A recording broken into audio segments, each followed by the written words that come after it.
Good evening, everyone. My name is Mitch Cohen, and I chair the wonderful group known as the Northborough Select Board. I will call our meeting to order at Thursday, September 19th, 2024 at 7:01 p.m. We are being recorded. We've got a couple of interviews tonight and some other discussions similar to what we did at our first set of interviews on Monday night. We're going to have a quick discussion about recording and things like that and procedural, and then I will bring in our first candidate.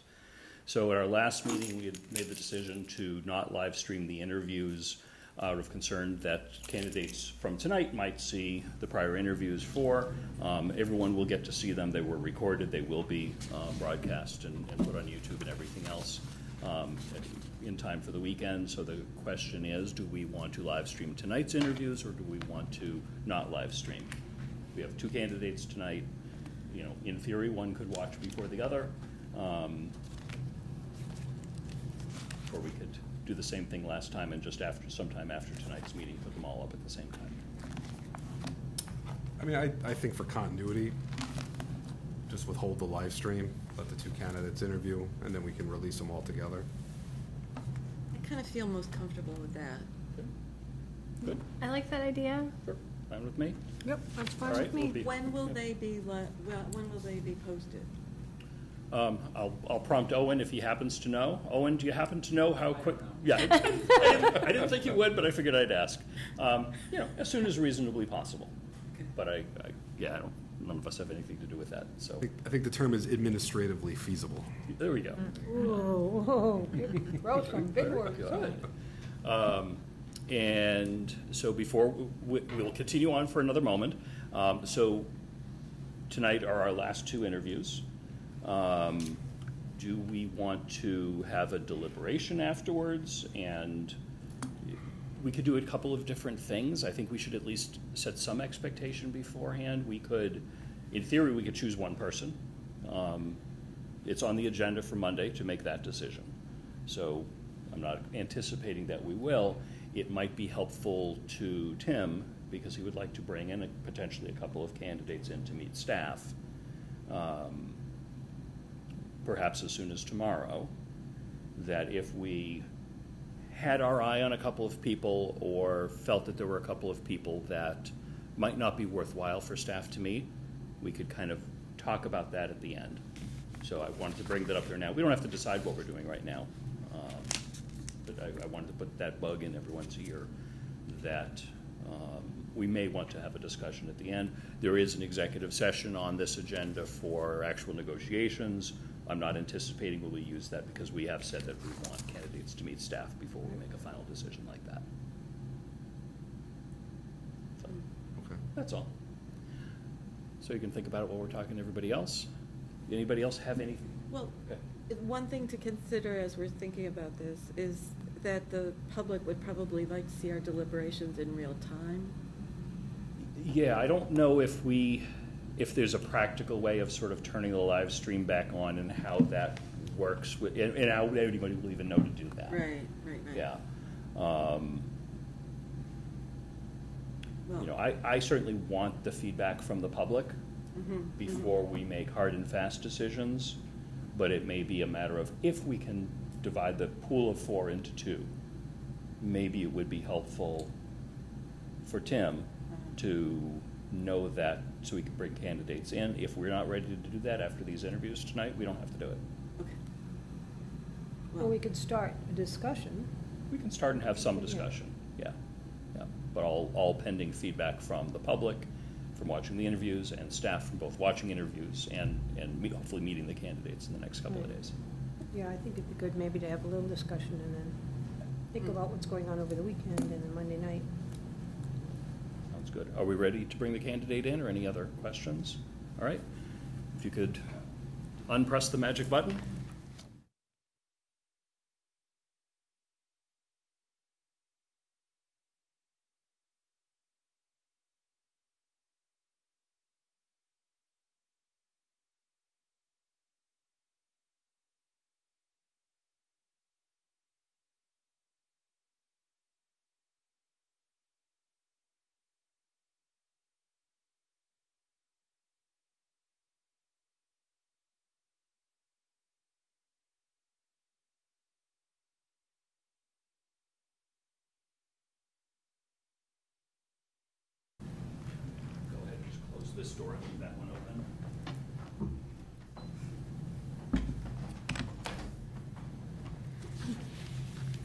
welcome to Northborough.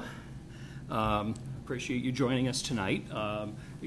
You're probably familiar with this general process. We're going to ask you a bunch of questions, but we'll also give you a couple of opportunities to talk to us about other things that are on your mind.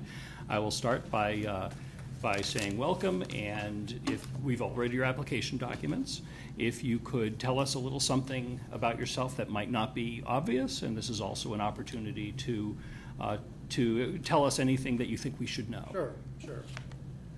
Well, first and foremost, thank you all so much for the opportunity. I'm really excited to be here. Thank you to Tim. Tim will be joining us, but he's not quite here yet. Yeah, I'm really excited about this opportunity. I love doing this work, and I would love to do this work in the town of Northborough. I did want to say congratulations to my fellow candidates.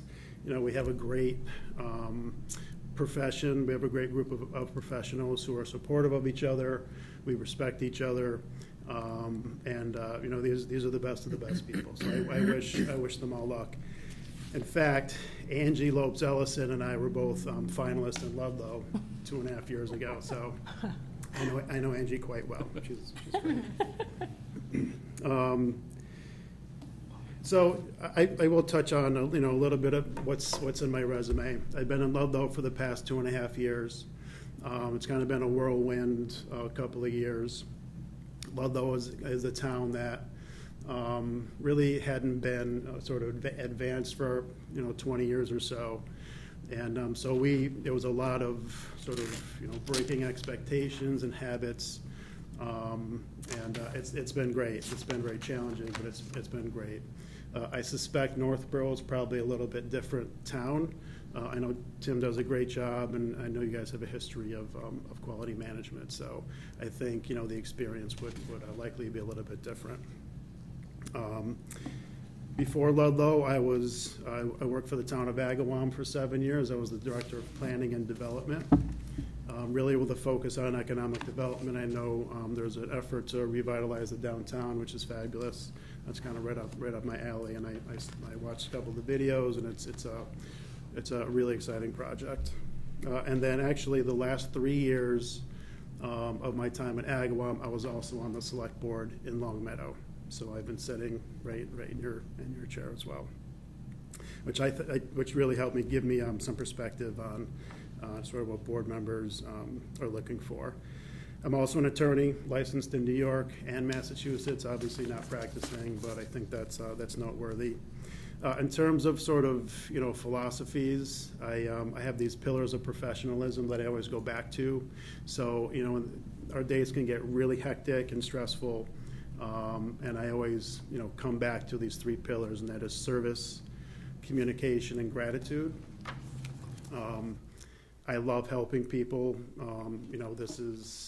I'm just so happy that I was able to find this profession. Every single day we can help individuals. In fact, yesterday we had an elderly woman call the office, and nobody had picked up her trash, and this was just the sweetest voice I've ever heard in my life. And so we were able to contact our trash provider and get her trash picked up hopefully today. But that's what I really love to do. Communication is huge for me.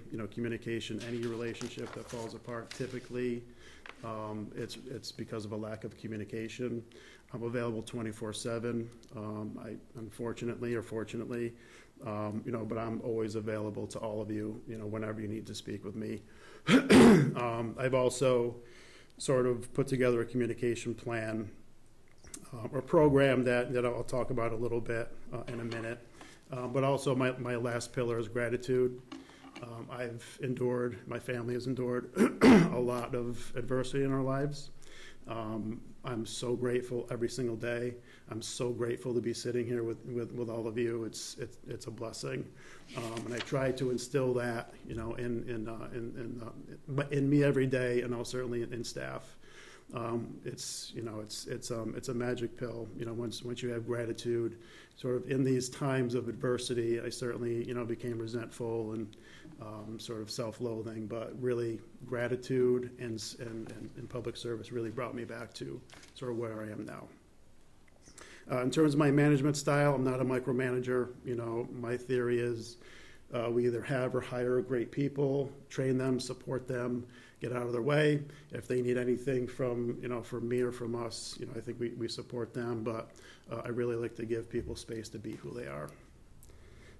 Going back to the communication that I was talking about, so what we do is every single week, like for example, tomorrow I'll send out a weekly summary to all staff because we do so many things every single day, and there's really no way to kind of keep up with it and know when, you know, what to communicate and when. So I make sure every single week all staff knows, both in our building and other buildings, DPW, police, fire, that what happened during that week. And oftentimes it'll trigger, you know, a response or some communication that, you know, oh, you know, thanks for letting me know, or because, you know, these things are important. And, you know, as I said, the pace just gets really fast. So I can't always remember to communicate everything at that time. We also do monthly functional group meetings, public safety, our finance team. I'm always meeting with, we also have an assistant town administrator who's also our HR director. I meet with her quite a bit. You know, that's just to keep lines of communication open. And so, you know, in terms of, you know, whether that's, I don't know what Tim's been doing here, but, you know, I wouldn't want to necessarily change things up right away in terms of, you know, how he meets with his people. We also have quarterly department head meetings, quarterly staff meetings without the department heads. We're actually doing a training. We have Munis. I don't know if you guys have Munis. Yep. So we just did an upgrade for Munis, and, you know, we did the upgrade. We went to the cloud, and we also have 2 new financial people. So we're actually hired a consultant to come in and offer training for staff at that staff meeting. Every 6 months we have employee wellness days. We actually had a wellness day on Wednesday, which was really well received. We brought in, we use Maya. So a rep from Maya came in and sort of gave an overview of all the EAP programs that are available through Maya. We have a lot of new people, so I think that was appreciated. We also brought in a life coach. He was great. His name's Jerry Posner. Talked for 2 hours about gratitude. He talked about managing change. You know, it was a lot of sort of, you know, it was really a lot of emotional intelligence stuff, but he was great. We played bingo. We brought in therapy dogs. So I think the staff really had a good day. And just a quick note, I mean, as I said previously, initially there was a lot of upheaval because, you know, I really want our town or any town to operate efficiently. So obviously there were a lot of people with embedded sort of expectations and I would say senses of entitlement that we had to break. So there was a lot of sort of battles to be fought initially. So we've gotten through that. Now I really want to show them that I care about them. You know that, and it's funny because now, you know, once we've sort of settled, and I really show them that I care about them. You know, the dynamic in town hall has really changed. They're really responding to me, you know, a little bit more, and it's just the environment. It's a lot better. Just a couple more. I do a tea with a TA every month at the senior center. I think that's probably pretty common. Every single month I get some communication with a senior that's just that I hold with me. And we also have a monthly newsletter in the works, and we're also doing a marketing campaign through JGPR. So lastly, as I said, I love being a town manager. I'm a part of the MMA. I'm on the MMA Municipal and Regional Policy Administration, the program committee, the former government committee. I love doing that kind of work, as I said. I'm also on the Attorney General's Open Meeting Law Advisory Committee. I'm the lone representative from MMA who's on that committee. Last but not least, I have to mention my wife and I just celebrated our 17th wedding anniversary. At some point, she'll probably see this. We have my son's turning 16 on Saturday. God help us. He's obsessed with basketball. My daughter's 12. She's obsessed with socializing. We have 2 dogs, a Portuguese water dog, and a Labradoodle, 2-in-1. So I went a little bit long, I apologize for that, but I thought it was important, at least get the family That's in right. there. Well, thank you very much for the introduction to you. What we failed to do beforehand is decide what direction we want to go. We went this way before. That way's great. Okay. Do you want to start with you? Do you want to skip over you? Start I'll with. start. Okay. You sure? Okay. So, Mark, Yes. you mentioned that it's very important to keep lines of communication open. So how would you engage various town departments and external stakeholders to ensure collaborative and efficient operations? Sometimes the communication can be good, but it's getting to that consensus and everybody feeling good about it. Sure, absolutely. You know, again, kind of going back to what we do in Ludlow, you know, I try to communicate every week with everybody. Every month we have functional meetings, but I'm always communicating with, you know, with all departments because there's so many things that go on, you know, financial issues. I'm always talking to our planner. I meet with our planner, you know, once a month to get updates. You know, like we have department head meetings, we have staff meetings. I think my staff is a little sick of communicating, frankly. So I'm still trying to figure out, you know, what that sweet spot is in terms of, you know, having the lines of communication open, but not totally, you know, kind of turning them off from the communication. In terms of stakeholders, that was one thing I wrote down here is stakeholders are so important. You know, one of my questions, you know, is going to be, you know, who are the stakeholders in town? I know in Ludlow, you know, we have certain groups that are work really well and closely with the town. So certainly, you know, within the first 90 days, I would do a sort of a listening tour, certainly with staff and department heads, but also stakeholders. I don't know if those stakeholders are quite yet, but we would, you know, I'd ask you to help me identify them, meet with them, and see, you know, how they want to be communicated with. We can certainly put together, you know, again, like I do my weekly summary. I'm happy to share any information that's available or that they want to see. Mm-hmm. Do you kind of see yourself as the mediator, as the facilitator in these discussions of, you know, the various groups with identifying their interests? Do you see yourself as the facilitator to bring everyone's interest? Absolutely, absolutely. Yeah, so I'm envisioning that my role, if I were chosen, would be a little bit different than what I've been doing in Ludlow. So Ludlow, I kind of been more in the trenches, just to try to, you know, move the town forward and update us in terms of technology and programming and getting us out there. It seems like there's a phenomenal staff here, so I do see myself as being sort of a, as you said, a mediator or you know, somebody who can, you know, kind of broker information. So yeah, I mean, like I said, I think it's going to be, it would be a little bit of a different dynamic, but I'm really excited about that. Thank you. Yeah. Lisa. Okay, so I'm going to go with some of our standard questions under leadership and management. So how have you managed the appointment and removal of a department head in your previous role, and what approach would you take in Northborough? Well, you know, we had to separate basically our entire IT department early on in Ludlow, and that was because we had a ransomware attack back in 2021. There was pretty much no security. There was no password security. Our firewalls were from like 2001, and so after that happened, there was absolutely no remedy to it. We didn't increase our security at all. There was no multi-factor authentication. There was no security. So, you know, we hired an outside firm to do an audit, kind of show, you know, what where the deficiencies were in our IT, and, you know, we just communicated, you know, I'm a very direct communicator, both good and bad. I think it's the only way to do it. So in terms of, you know, that situation, you know, we brought them in one by one, showed them, you know, what we found, and what you know, we really didn't have any choice at that point. So, you know, I'm certainly, I'm not opposed to holding people accountable. That's we've been doing in Ludlow for 2.5 years.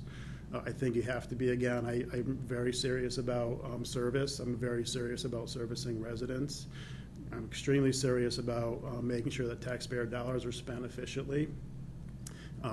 So most department heads are on board with that. And when they're not, we have to have hard conversations. It's my least favorite part of the job, I'm not going to lie. But it's one of those things where I feel so strongly about it that, sometimes we have to make those decisions or have those conversations, even though they are very difficult. Okay, so I'm asked, so the removal of a department head, you have had to do that? Yes. And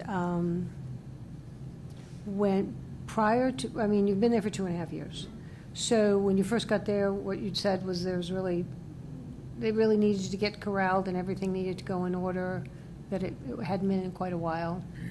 Yeah, there was a lot in every department that, save for a couple, that it was a little head spinning, again, because I had experience in Longmeadow, I had experience in Agawam, so I kind of knew generally what just best practices were, and we really weren't doing any of them. Those conversations kind of evolved. Some of them were more urgent, like IT and obvious. It's also it was completely decentralized, so the department heads kind of had their own fiefdoms, and there was a lot of elected boards, and the town administrator was just not revered or respected as the central administrative figure. So it was kind of there was a kind of taking that back. And these were conversations that occurred. Some department heads left because they didn't want to be part of kind of what we were a part of, and that's going to happen not necessarily with this town if I'm selected, but certainly with Ludlow again, because everything was so entrenched.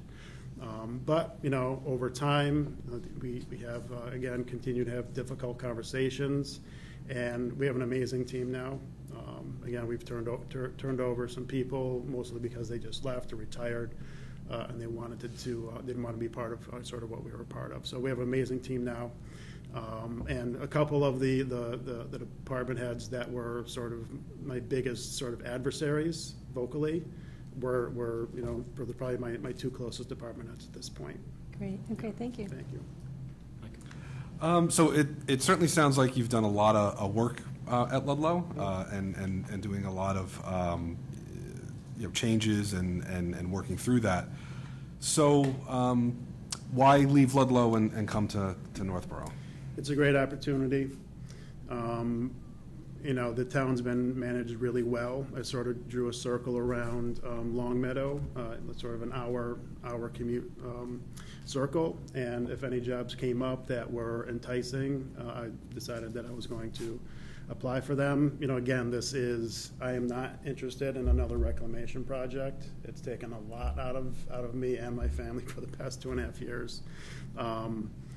Not to say that we wouldn't hold people accountable and do what we needed to do, but Northborough is a great town. I actually went to college with a gentleman from Northborough. I lost track. I think he's in Rutland now, and actually we played Juniper Hill shortly after we graduated. I kind of hadn't put those two things together. So I was relatively familiar with Northborough. Again, it's a little bit stronger administrator than we have in Ludlow, but it's a good job. This is a good job in terms of looking around at other towns and other openings. All right, thank you. Yep. Thank you. So Northborough, I think like many of the other municipalities in Massachusetts, has a need to save money and to remain affordable for our taxpayers, and we have a lot of projects that we want to do that are going to cost money. We've got some big work coming up ahead of us. Can you give me an example of an experience in the past where you had to make a decision on a crucial project just because it wasn't fiscally going to work with the needs of the taxpayers overall? So you're asking a project or a program that would have been beneficial, but it just didn't make sense. I don't know that no project's coming to mind, And it's really because there's so much grant money out there. Yeah. So, we've been really lucky, both in Agawam and Ludlow, with grant money. We've gotten a ton of money through MassWorks, our MVP program, CDBG, I wrote them down here, Community Compact. So we really, maximized every dollar that's available. I think every project is possible in terms of finances and cost if you work at it. It's really, in Ludlow, we really are prioritizing our downtown revitalization. We have a mills project. Wind Development is refurbished 2 mills and developed 170 affordable units. It's reinvigorating our downtown. So now we're sort of looking at beautifying our main, kind of our main street is called East Street. And we actually had, it's funny because we had, when we were looking at that project, I looked online for other examples and I saw Weston and Sampson had done Millbury. And I didn't realize that Lori Connors was the planner in Millbury. So we actually hired Weston and Sampson to do our conceptual plan. They did an amazing job. So now we're sort of set up for success. We can go and we will go for additional grant funding. I'm an optimist, so I think things are possible until they're absolutely not. Nothing's coming to my brain that there was a project or a program that we couldn't do. I thank you for the answer. I appreciate that. Thank you. Thanks. So, as you correctly guessed, if you were to be hired as the town administrator, you won't find a staff in the same situation that it sounded like you started with in Ludlow. We've got a great group of people here, but you would still need to evaluate, assess the organization as a whole, both structurally and individually. I'm curious how you'd go about doing that and how you would report your findings back to the select board. Sure, right. And I think I alluded this a little bit. So I would do a 90-day listening tour. Essentially meet with all the department heads, see where they are, see what they need, see where they think the department is going. I would also like to meet with staff. I really don't want to necessarily undermine the department heads. That can be a little tricky. I would certainly meet with all of you to see what your priorities are and where you think the town needs to go, or what priorities we should be prioritizing. Those stakeholders I had mentioned, I would love to meet with the stakeholders and just get a well-rounded view of Northborough, really educating myself. And then after those 90 days, I'd put together a report, come in front of you and tell you what I found and what I see, and you can let me know what's accurate and what amendments or what suggestions you had. Thank you. Mm-hmm. So, Mark, you mentioned that you don't consider yourself a micromanager, but so how would you handle a situation where a department or employee under your control is underperforming? Communicate. So if it was a sort of there's 2 admins in our office. They're both outstanding, but if I'm very close with them, so if there was an issue, I would just tell them. We have that kind of relationship. In terms of department heads, again, we would just sit down and have a conversation about it. Some of those conversations would be easier than others. Like I said, I'm a direct communicator. I've shared my vision of what I think the town needs to be moving forward. Certainly communication, absolutely prioritizing residents, and really we've been trying to leverage technology to make our operations more efficient.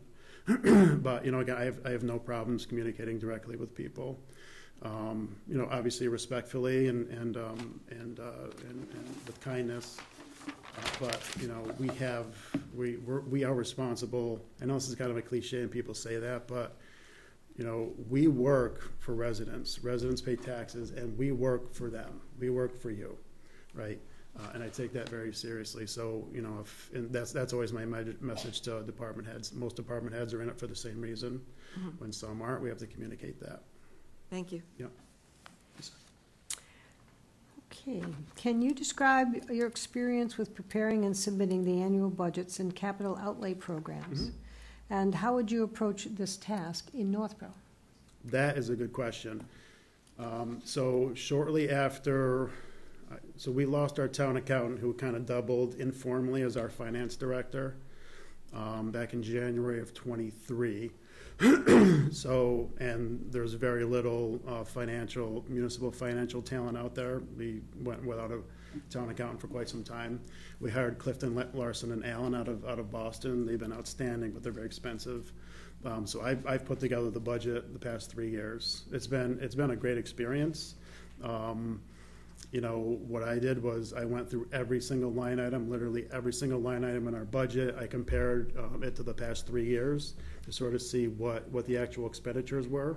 I made adjustments either up or down, typically down. And, you know, communicated that with the departments. I met with myself and our assistant town administrator, met with all the departments. And then we do a presentation to both the Board of Selectmen and the school committee. Then we do a full presentation to the board, and then we present it at town meeting. I know previously John Cordero had done an outstanding job with the budget and finances, and Tim. I know Tim did the financial summit, which is amazing. So in fact, I have the presentation from last town meeting. I don't really think I need to change anything. You know, without knowing really, you know, the ins and the outs, but from what I see on the outside, there's really not much to change, just to make sure I don't mess it up. Okay, and what was your total amount for the 2 years of going to town meeting? What was your total Our budget? Our that? budgets are very similar. So this year, we are 84 million. That's our general fund. I think all in, we're like 91. 87 or 91, and I think Northborough is right around there, 81 or so, which I thought was interesting. A lot of those 21,000 people, obviously Northborough's a little bit smaller than that, but yeah. Okay, thanks. Mm-hmm. Can you, Mark, describe a time where you had to address a concern or a question from the public sort of on the spot at town meeting or in a select board meeting, and how did that go? I mean, town meeting I love town meeting for that very reason, because the questions are, it's something else. So, you know, yeah, I mean, it's, you know, we have town meeting on October 7th, which I think is the same day you guys have yours. I know that we're going to have questions because we actually have a new charter on. There's a proposal to change our form of government to a council manager. We're going to get a ton of questions about that. We also have a $5 million bond on for a park, sort of our main park that's fallen into disrepair. I'm an open book. You know, I try to base everything that I say on facts. I have nothing to hide from anybody. I believe strongly in transparency. And the difficult part is oftentimes people at town meeting will ask questions that are difficult to answer because they don't fully understand the sort of the factual basis for the question. And this stuff is really complicated. For example, we did a diff for our Main Street project, East Street, last year, and we had people asking questions about the diff. I don't know if you guys know anything about a diff, but it is extremely complicated. District improvement financing, it's a way to capture taxpayer dollars for infrastructure and it's very difficult. I did the best I could, but you know, I don't know if it landed. You know, but to your point, again, I'm an open book. Anybody, you know, wants to see what we're doing at any time, I'm happy to share. I think it's great to share with the public because it educates them on what we're doing. There's so much misinformation and disinformation that just spreads because a neighbor, you know, thinks they know, you know 3/4 of what's going on, and people respect that voice, and you know that kind of message gets skewed. So I love, again, communicating with the public and educating them as much as possible because it makes our lives easier. All right, thank you. Mm-hmm. Laura? Thank you. In your view, what are the most important qualities of a successful town administrator, and how do you embody those qualities? Positivity, consistency, empathy, communication. You know, when I've had jobs where you walk in the door and you feel the negativity of the boss. You know, it kind of pervades the environment. I never want to be that person. You know, going back to my gratitude, I'm just so grateful. I'm so grateful to have you know, this opportunity. I'm so grateful to get up every morning. You know, we're also so very lucky. So I try to bring that every day. Every day I walk in, I see two admins. I give them a huge smile, a huge good morning. I'm always sort of trying to be positive and smiling, and you know, just bringing positivity. Thank you. Yeah. Tell us a little bit about how you stay educated, both in terms of networking and meeting other people and seeing how other people solve problems, and educating yourself, such as, I don't know if you're a member of ICMA or if you've had procurement training or any of those things. Yeah, of course. I'm a member of MMA. Again, I'm on the committee that plans the meetings, so I couldn't go to yesterday's boot camp because we had our Employee Wellness Day, but I try to go to every single meeting.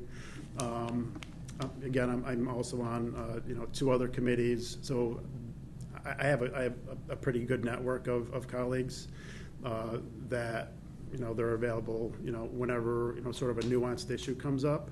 We also, and I'm proud of this, I put together a network of administrators in Western Mass. So, you know, sort of the towns that are, you know, not mayors have managers and administrators. So we do a monthly lunch. It's mostly therapy. So, you know, we have a lunch, and again, amazing group of people. We share things with each other, and we're also on a listserv together. So things come up, and, you know, I have a question, I'll shoot it out, and vice versa. So, I mean, there's absolutely no shortage of networking or, you know, accessibility to colleagues. Are you in ICMA? Yep. Okay. And what was the other one? The procurement training, the MCCPO. We've gone through that. I am certified. Great. I have to, in fact, I'm registered for a class that starts in September for my renewal designation. Yep. Perfect. Thank you. Yep. So in Agawam, you were Director of Planning and Community Development. Correct. And you have probably read a little bit that Northborough has some big projects ahead of us. So how would you guide us through that? Be sensitive to tax impact, be sensitive to people who want it done tomorrow. Yeah. No, it's you know, because I know the fire station is on for October, right, for the bond.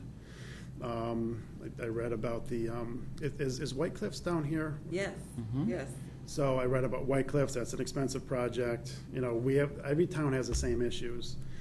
We have the same thing in Ludlow. It's really by taking the temperature of the town, taking the temperature of the board, and then sort of leading the charge. You can't do everything at once, and it takes a long time because of that.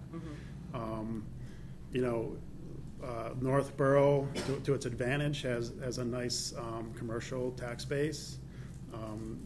So I think you're 75% residential, 25% commercial, industrial, personal. We're more like 81-19. So that's certainly a luxury to help keep taxes down. And it might create a little bit of space for, you know, a debt exclusion or more projects, but you can't do it all at once. You know, I feel like the fire station, that's going to be a shock to some people when they get their tax bills. But those projects they're necessary, and I feel like with those projects, the public can see how their tax dollars are getting invested. It's projects like infrastructure that's super expensive that nobody really sees. You know, it's not really, you know, so those are sort of tougher sells. In Ludlow, it was before I got there, but Ludlow invested in a new senior center. It's amazing. They did an amazing job.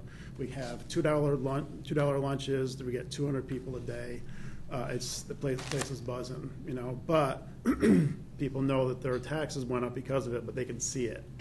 You know, and that makes a major difference. So there's a lot of different calculations that go into what projects to prioritize, and you know, unfortunately, I'm not a very patient person. You know, I like to get a lot of things done quickly, but that's just not how it works. Thank you. Lisa? So you live in Ludlow. I live in Long Meadow. Oh, Long Meadow, Yep. correct. And it's an hour from there to here? Yep. So are you planning to relocate, or you think an hour commute is going to be okay I'll for commute. you? Or? Yeah, no, it's not bad at all. I came out Saturday and Sunday. I wanted to see, Saturday I came out mid-afternoon, there was a little bit of traffic, took me about an hour and 15. I came out Sunday morning, took me an hour flat. It's really, I listen to podcasts, I listen to books on tape. I enjoy that sort of solitude. I'm an introvert. Things like this I have to ramp up for. So, that time, I'd say, I actually look forward to that time. Right now, my commute's 25 minutes, so the way it breaks up is it's about 20 or 25 minutes to Ludlow, about another, 20, 25 minutes to the exit, another 20 minutes off the exit. So, but that's not a concern for me. So you do it as a regular drive, it's over an hour one way? Yeah. And that's, okay. Yeah, I mean, I used to live in Boston. I lived probably 5 miles from my job, and it took me 45 minutes. So it's all relative. Yeah, it's true. My wife travels 45 minutes for her job, Okay. Do have some late meetings. Yes, we do. Oh, yeah, no, my family's, I've been doing this for more than 10 years, so, we have planning board meetings every Thursday, so it's just part of the gig, Okay. yeah. Earlier, you had mentioned, when you came into Ludlow, trying to do some positive changes. There was a lot of upheaval. How did you manage the stress of the staff, and then how did you manage your own stress, sort of trying to work through that? A lot of box breathing. It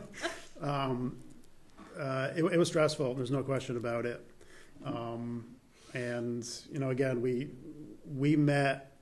We had kept the lines of communication open. We met monthly. When it's funny because when we had those meetings, I would sit. We had a long table.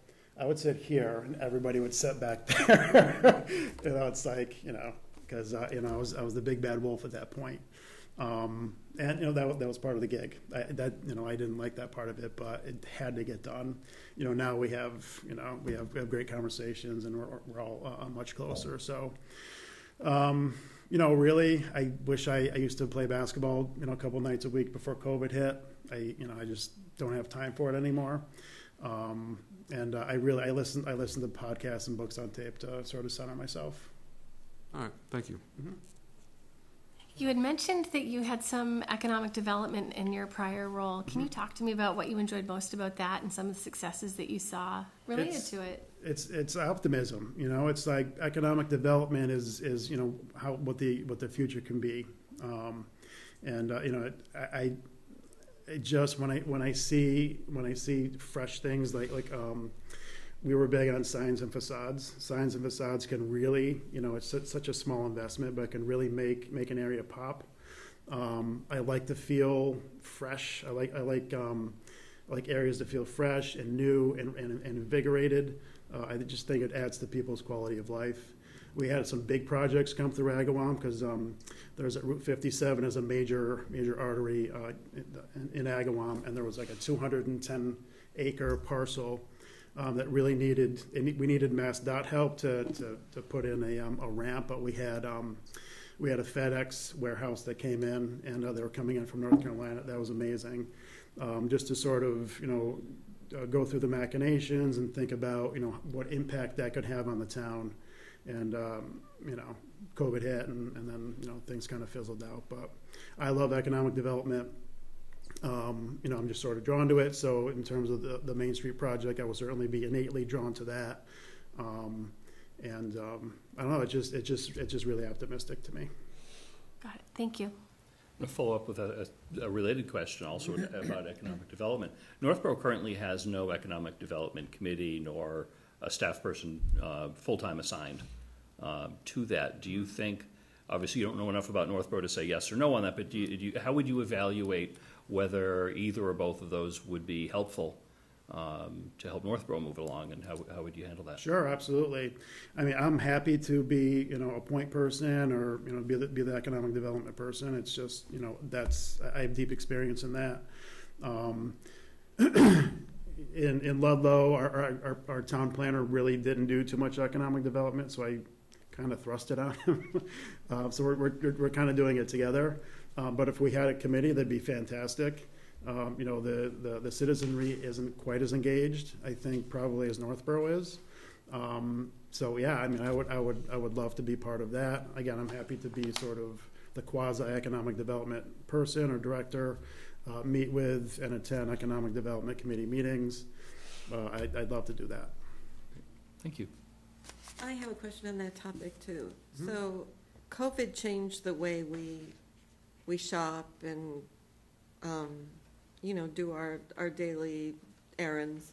Some people don't even have to go out of their house. So how do you think economic development will have to change as a result of all those changes that COVID brought about? And, you know, it wasn't just COVID. It was Amazon and FedEx and the new instant shopping.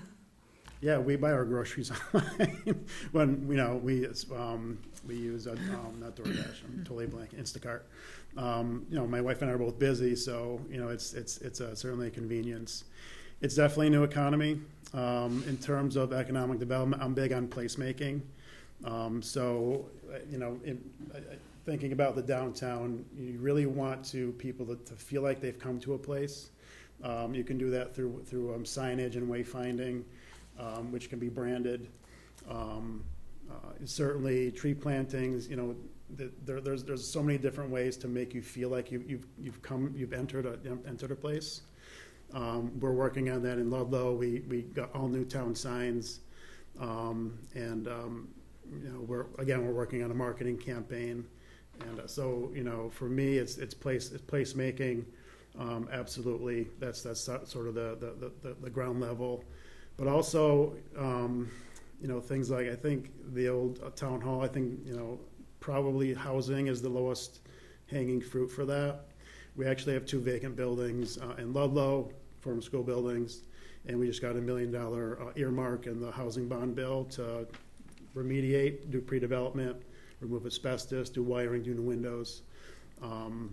So, you know, that's where the money is in terms of, going off on a little bit of a tangent here, but sort of, you know, creating adaptive reuses for vacated buildings.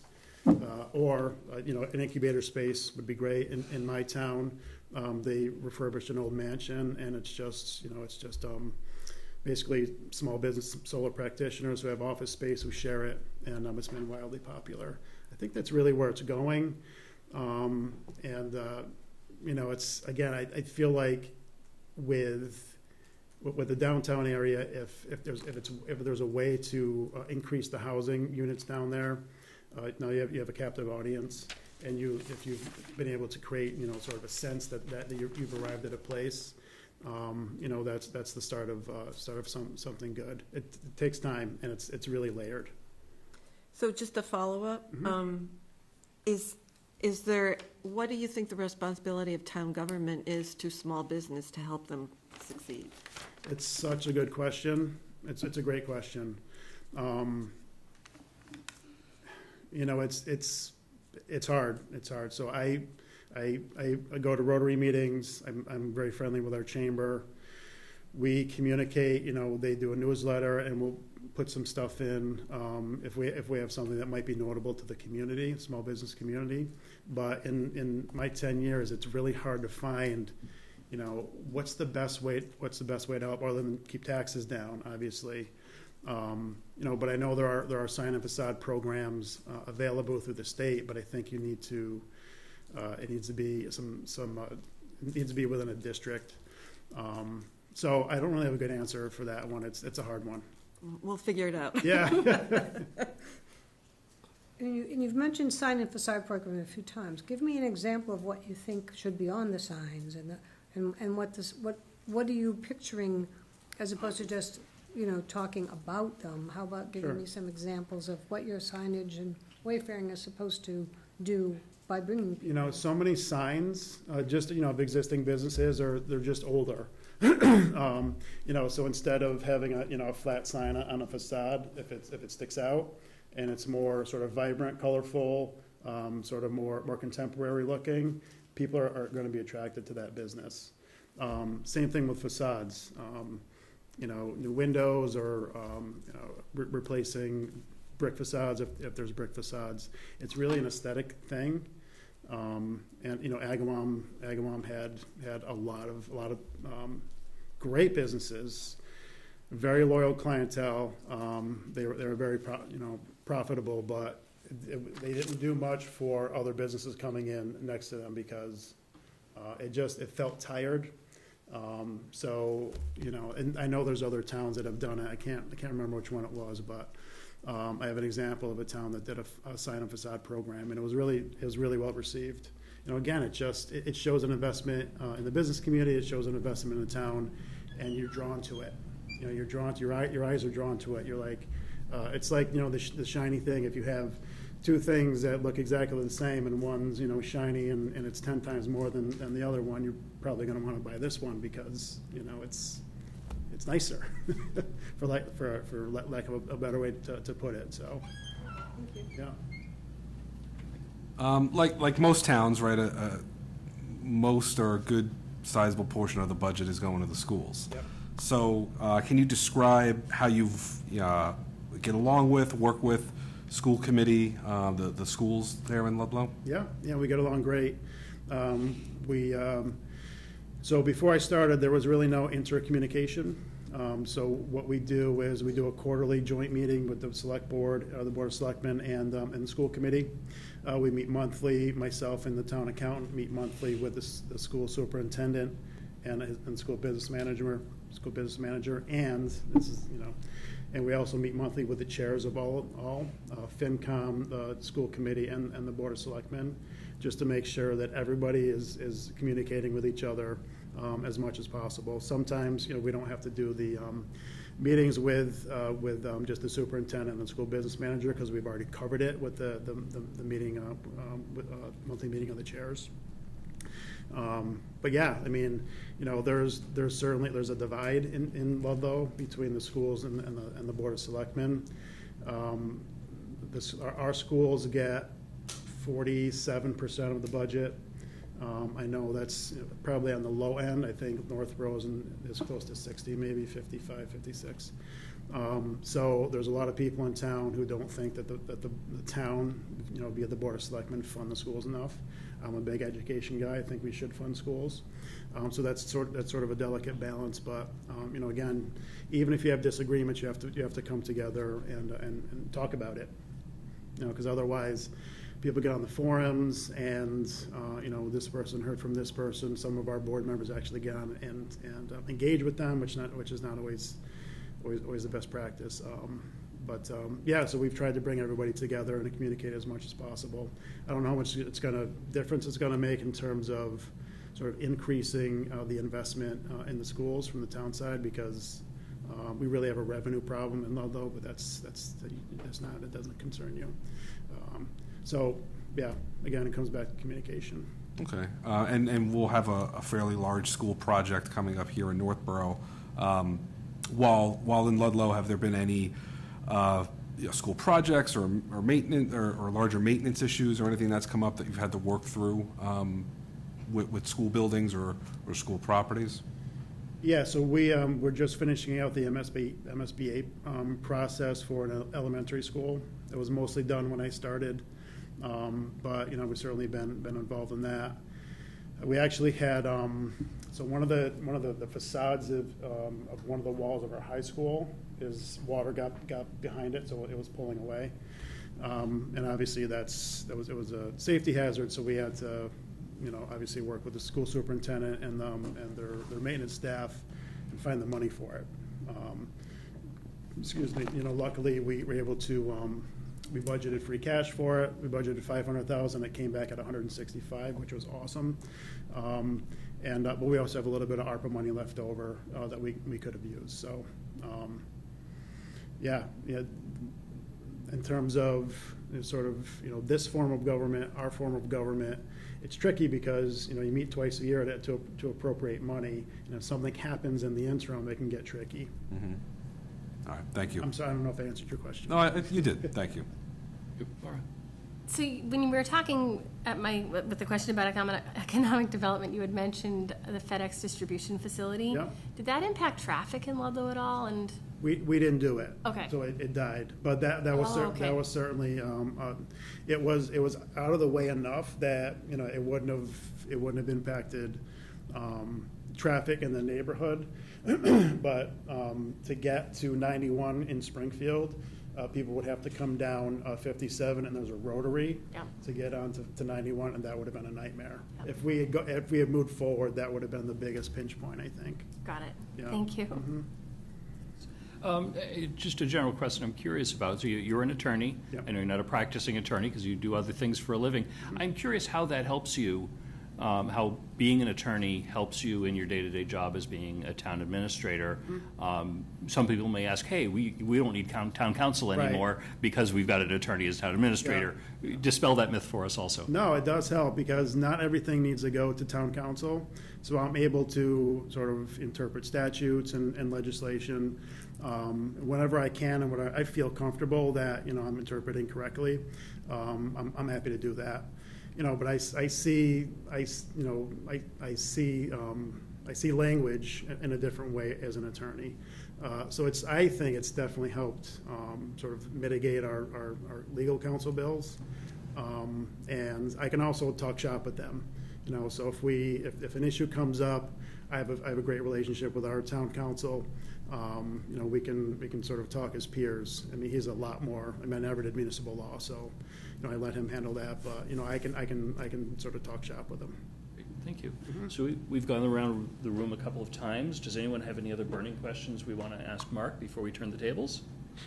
No, I do not. Okay. Thanks. Everyone's good. I will give you the opportunity to ask us any questions you would like Right. to ask us, or let us know of anything that you hoped we would ask you. Well, I do have a few questions for you. Hey, Tim.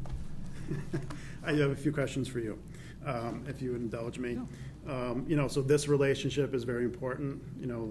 So I guess my question, if each of you could answer, is how would you describe the role of the town administrator? I know what my role is in Ludlow, and how sort of our board would define it. I'm interested as to sort of how you see the role of the town administrator in Northborough. Do we want to go around in the same order that we did? Julianne first? So I guess my answer is short and sweet.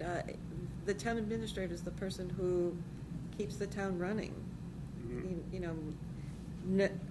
Doesn't have to know every detail about every department and everything going on, but needs to know what's going on, and with the select board, oftentimes makes the best decisions about moving forward.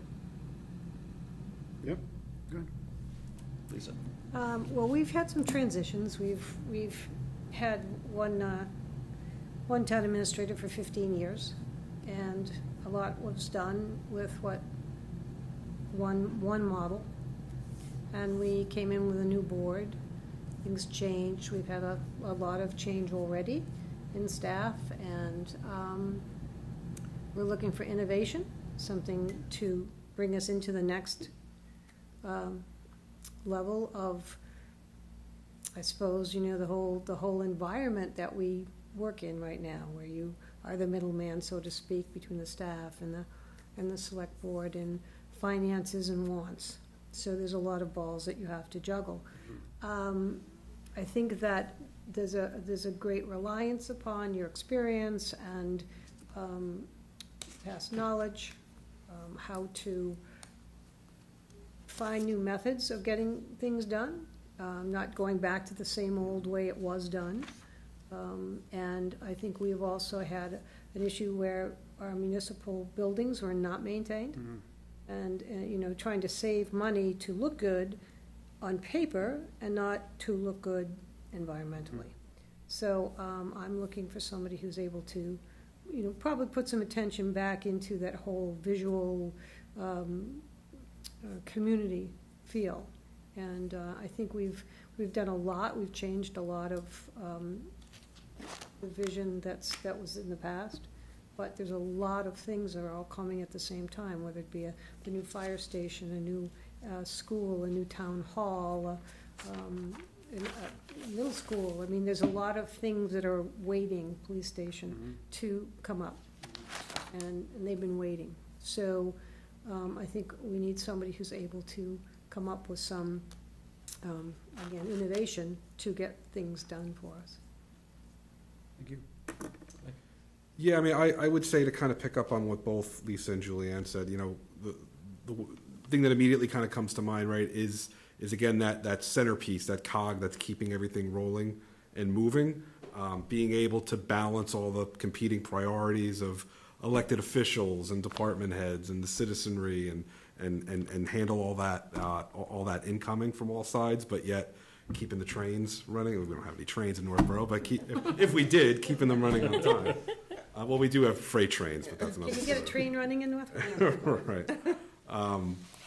And then also, you know, in relation to the board, you know, making sure, you know, that you're not necessarily, and I'm not saying that you would do this, but you know, try to push the board certain decisions or guide them to certain decisions, but making sure the board has all the information that they need to make the best educated decision that they can, and that they come to decision points. That you know, sometimes boards can get lost in discussion or sideways. You know, making sure that we're working together and you're helping, or a town administrator helping guide us to get to decision points and sort of having us make those decisions and then move on farther down the road. So that's what I would say.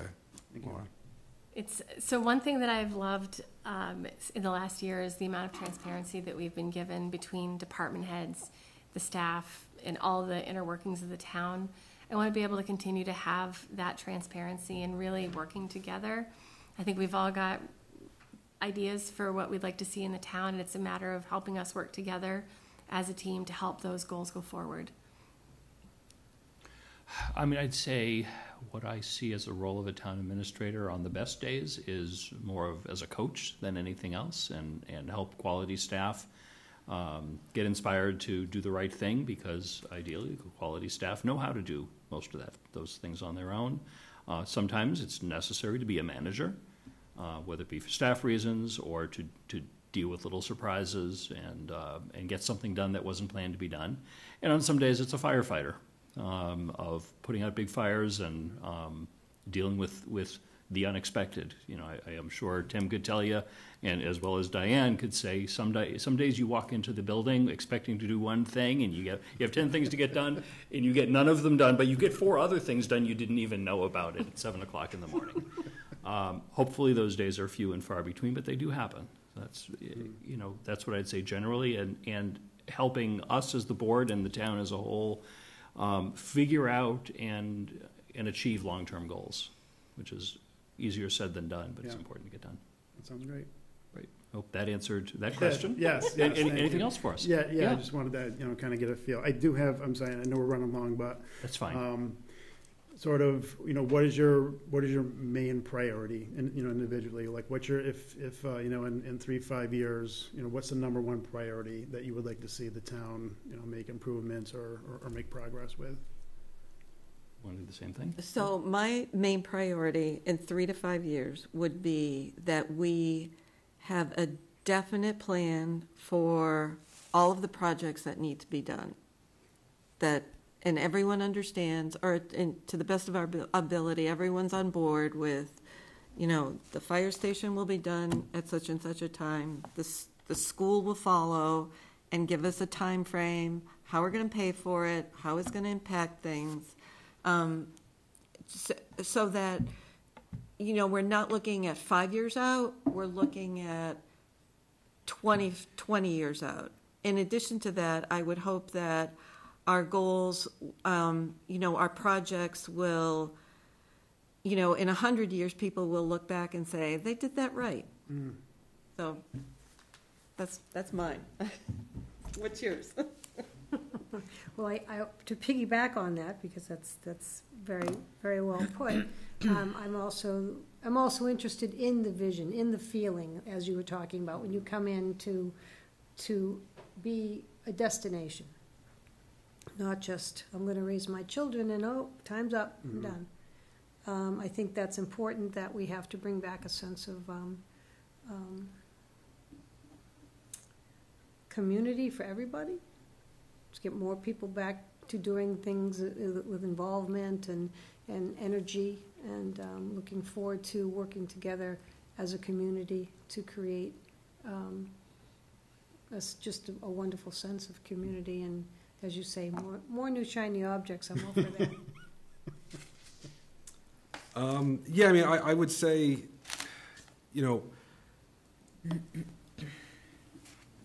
the reason I moved to Northborough was because of the great schools and the great community, safe community, right? We were rated the safest, town for our size in Massachusetts. So, one of the goals is how do we maintain and build on the level of services that we're providing the citizens in our schools, police, fire, and every other service the town provides, and managing those other competing priorities and making hard decisions to not price people out of Northborough.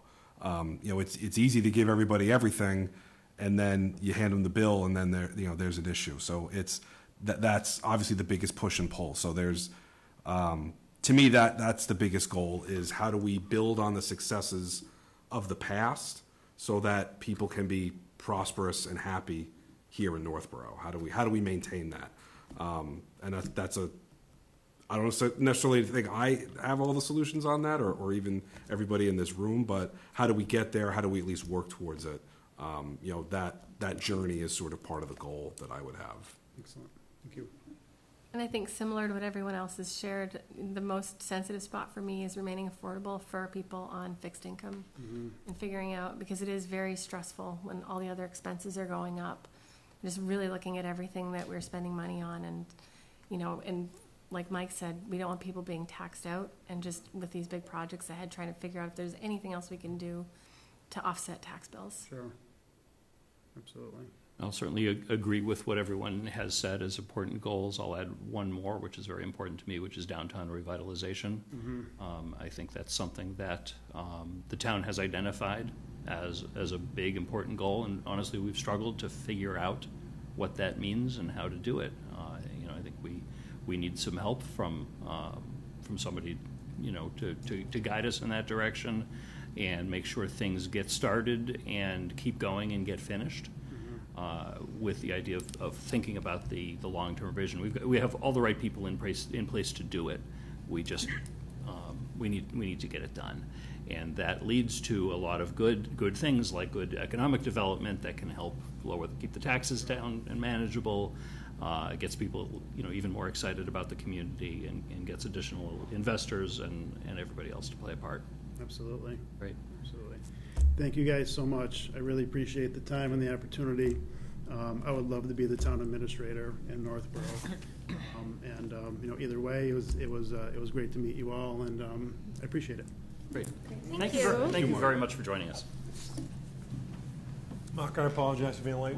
No worries. Sorry, pal. Nice to see you. Good to see you.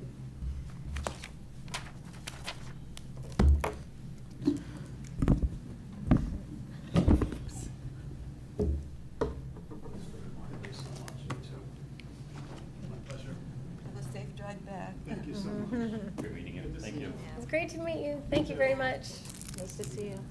I'll give you one more. You're good. So I think our updated We're gonna listen agenda to on the showed way the next home. interview for 8:15. So what are you gonna listen to Is that- on the way home? Oh, okay. Oh, it was 8:30. Okay. There's no before, but it's such an interesting story. Okay, so we should probably hold to that. Yeah. Thoughts? I don't even know if she's here, but it's only 8:10 now. What did you want? Sorry, I was. I wanted to see Oh, whether we she's wanted to here. start the next interview right away if she's here. Yeah, sure. Or, give a couple-minute break, or if we wanted to wait until if the time posted was 8:30, then maybe we You should wait. should wait, yeah. If it didn't say it, it's not a public hearing. but Right, I know, I'd rather stick If by people that. thought they would come at 8:15 and see her, Yeah. you- Yep. you'll be All cross-eyed. right, so why don't we recess until 8:30? It gives us 20 minutes to walk around and say hello? Sure. Everyone good with that? Okay, why don't we just turn that down if you want to, I don't know, point the camera at the flag or put up a sign or something like that.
Thank you. All right, well, welcome back, everyone. We are here with our next candidate, Angie Lopez Ellison. Is that the correct pronunciation? Angie Lopes Ellison. Lopes. Yes. Okay, I've seen that second name pronounced different ways. So I would thank you. I apologize for doing it wrong, but that's thank you quite for all right. correcting me.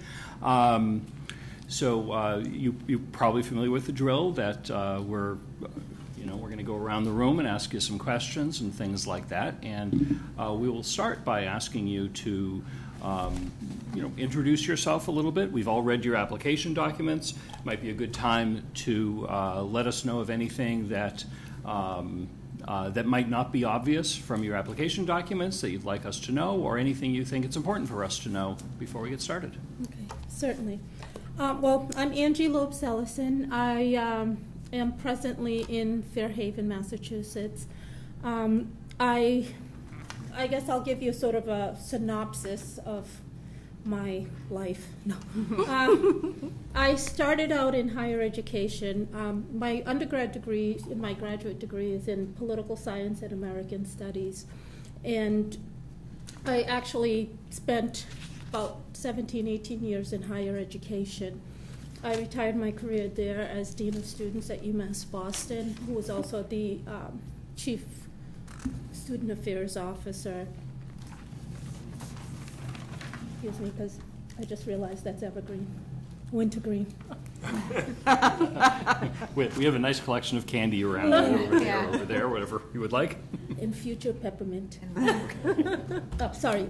Anyways, so I started, I worked in higher education, and a lot of the leadership roles that I took upon there. One too many accidents on the Mass Pike, and I had a very young family, ended up having me and my family think of, so I ended up being a stay-at-home mom. Being a career woman, I couldn't just allow myself to be a stay-at-home mom, so I started getting involved in the community. I sat on the elementary school committee. I did the regional school committee. I volunteered. I was president of the Friends of the Library, and it got me to eventually being a select board member. In that time period also, I guess as a precursor, I was going through a divorce, and I started looking for work in regards to what was happening in my life. I found a position in Blandford. It was a part-time position because I wasn't sure if I would actually like municipal government, so I figured I would, the part-time, I'd get used to it. I passionately call Blandford my full-time job with my part-time pay. Because you can't do this job on a part-time basis. There's no way. It involves too many hours and too many things, and you are vested in a community and do a lot for them. So as I was going through the divorce, I left Blandford to obviously get a full-time position that can support my livelihood, my family. And I ended up in Uxbridge, Massachusetts. One of the things in regards to now anybody can Google me and, everything comes up. I wish I was doing municipal government like 30 years ago, because then I could, some of these stuff that are in the papers aren't necessarily reflective of who and what I am. But in Uxbridge, one of the biggest issues that sort of had me leave is there was a individual who was in the town, and I discovered that he was embezzling funds. The select board liked him, so it became a very contentious issue. I hope you guys will know I'm very ethical. I'm very much a rule follower, and I don't compromise my integrity. And so I pursued charges. I called the Attorney General's office. I got ethics involved as well, and we ended up having a meeting. Ultimately, to make a long story shorter, He ended up being indicted, because I also worked with the Division of Local Services as we moved forward in that aspect. He ended up getting indicted, not just our community, but multiple communities in pretty much the west of Massachusetts and some of where Uxbridge is, for embezzling well over $900,000. Obviously, because I went and fought the board, it was mutually agreed upon it might be better, that I moved elsewhere, and so I moved elsewhere. Because of that, I ended up going to North Adams. I worked for the mayor during COVID. Fun time. The mayor decided after his 2-year term he wasn't going to run for re-election. And so when the new mayor who won came into office, she wanted her own chief of staff. And so here I am again without a job. And then I ended up in Fairhaven. I love the community. I've done incredible work there. I think I've established a lot of structure, a lot of continuity, professionalized a lot of the issues. I started feeling like maybe my skill sets is coming into a community that needs to be improved, and I come in, I create systems, I do processes, professionalize it, and build and develop the community. Part of the reason why I'm leaving Fairhaven, in January, I had an evaluation with the former board. My first year there was a 4.0 out of 5. My second year was a 4.2 out of 5 in a positive, so my performance was increasing. January, I had the evaluation. There was an election in April, and in May, they ultimately shifted directions, and obviously I'm looking for another position now. So that way, I have 2 daughters in college.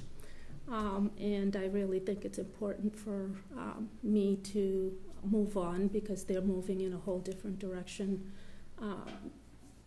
And also the other piece of it is, and I guess I can keep talking. Yeah, wait, any of those questions I might already fill it in. But I ended up, I went to Fairhaven hoping that was like my final community. In November of last year with the old board, they had voted to negotiate my contract for another 3 years. Post-election, there was a change in the select board, and that didn't happen.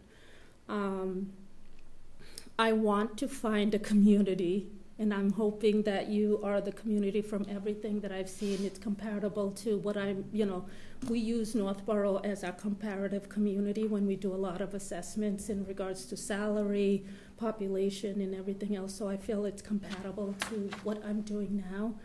And a lot of the same populations, roughly about the same per capita and everything else. So I think the fit would be perfect. I enjoy a lot of the aspects of some of the projects you have going on and some of the issues that may be lingering. And I look forward to ultimately answering all of your questions and hoping that, I am the perfect, or the better fit, I shouldn't say perfect, but the better fit for Northborough and what you are looking for in your town administrator. That was a long intro. I appreciate being forthright about some of the things that as you say, it's easy to Google somebody and see a lot of information. So I appreciate you being upfront about that. Yeah, I appreciate, and I hope that in all aspects, in interviewing, like I worked in higher ed, I've hired people I interviewed.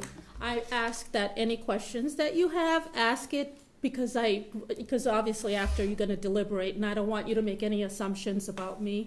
Ask it first, and I'll tell you where I'm very open and transparent. So thank you. So we're going to go around the room. First to Julianne. And again, thank you for the bio. So I think that you mentioned in your cover letter that you've done a little research on Northborough, and we have a lot of projects ahead of us, as I think a lot of towns do. You know, there was that hiatus during COVID. But my question is, how do you engage with various town departments and external stakeholders, the citizens, to make sure that these projects are done in a collaborative way, and that in the end, you know, people are going to feel like they didn't get their full, you know, expectation, but everyone somehow feels okay about it? Mm-hmm. I think my style is always collaboration. You know, and I apologize because I'll make a lot of references to some of the municipalities I've worked in. It's not necessarily comparing it, but I use it as an example so you know where my skill sets lay. When I went to the community I'm in now, there was a lot of disruption. A select board member had been recalled. The select board ended up going from 3 members to 5. Every department was working in silos, boards and committees as well. I mean, there were things that some of them were doing that I'm like, you know, you can't negotiate a contract on behalf of the town, you know. And so it took about 2 years to build it. You know, now, you know, they used to talk ill of different boards and committees and different staff members. That has completely stopped because I've ended up sort of professionalizing some of them. I go to all of the meetings. And in engaging, I guess, the department heads, my style is that when I first get involved in a project or when I come into a community, I do one-on-one meetings with the department heads so I understand where they're coming from. I also do monthly department head meetings with all of the departments, come in and talk about whatever's going on in their department, or if they come up with a project, how it impacts it. One of the biggest issues I know for this community is the fire station, right? So I've done big capital projects of that sort, and except for one community, I've been engaged in most of them. I'm the chief procurement officer, so a lot of anything and everything with the projects have to get my signature approval or sign off. It's really about valuing what the community wants. I utilize a lot of, and I'll reference the master plan, right? The master plan is your sort of blueprint of what the community wants and how they want to see the municipality grow. So I'll take bits and pieces from there and work in trying to move forward in those projects. So the project, it's project management, right? You make sure you get an OPM. The OPM stays oftentimes in different communities, and I don't know how you are here. You create a committee of stakeholders to oversee everything and anything, or you just allow the OPM, this case would be the fire chief and the OPM and myself or a select board member to be able to manage and negotiate those projects. I don't do anything in a silo. I know I have the skill sets and knowledge, and I can list off any of the procurement regulations, but I think it's important that you get different perspectives because, you know, and I'm not going to, it's not in a mean way, but, you know, the fire department will want bells and whistles. The town can't afford bells and whistles, so you need to make a determination what gets cut.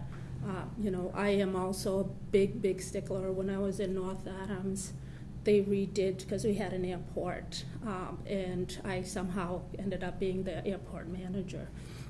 But they, the company that revamped the main building, and we decided to put an upstairs so we can rent it out to different businesses, a restaurant, so people can come to the airport, eat, and see the planes come in and out.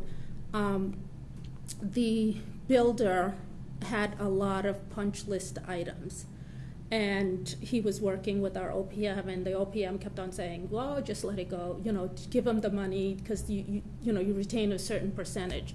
I would not give him the money, and he was livid. I'm like, until I'm satisfied that I'm going to take ownership of this building, I'm not giving you anything, right? And then he started doing one thing, and I said, how much did that cost you to do it? And that's how much I gave him back, until every single item on that punch list was done. And then I released the funds. And that was I'm a hard negotiator, because if I work for you, I'll make sure that, like, we're counting pennies in regards to what needs to be done. I think I answered the I question. think you did. Okay. Lisa? Thank you. I like the answer, actually. Okay. Look at some of these things. What methods do you use to direct and supervise the administration of various functions under your control? I typically, I use the analogy, and it makes it easier for some, like, I feel like I'm municipal government is the orchestra, right? And I'm the conductor, and I see my role as such. Everybody knows their instrument. They're experts in their instruments. They need to know what it's about. They need to know what the latest trend is. They need to know everything in regards to their instrument, i.e. their department, their area of responsibility. I know how everything's supposed to work. I know how everything's supposed to move.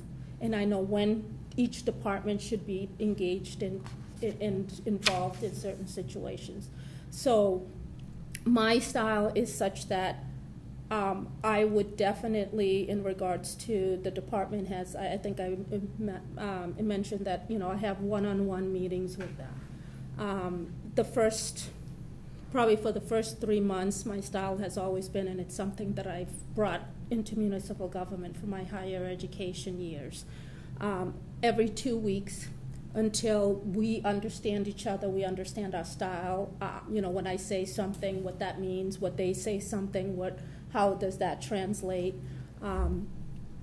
And also, I'm assessing their level of skill sets. What are they strong in? What areas do I need to develop them professionally to help them grow? In the position that I'm in, I hired a gentleman who had never worked in municipal government, was a town resident, but I saw the potential that he had, and I ended up hiring him as our HR director. HR is one of my wheelhouse. I can do that sleeping. And I ended up training him, mentoring him, sending him to professional development. I allowed him room to grow a little bit because he was interested in moving into a town administrator, town manager position. So I allow staff to grow where they want to go. It can't be, I'm just happy, content sitting here, right? What else are you doing to move your position and yourself forward? And within these last 2 years, he's done so much significant aspects that 2 weeks ago, he resigned from Fairhaven to be the town administrator in adjacent community. And so, I feel proud because I think I worked and developed him. There were 2 clerical staff members who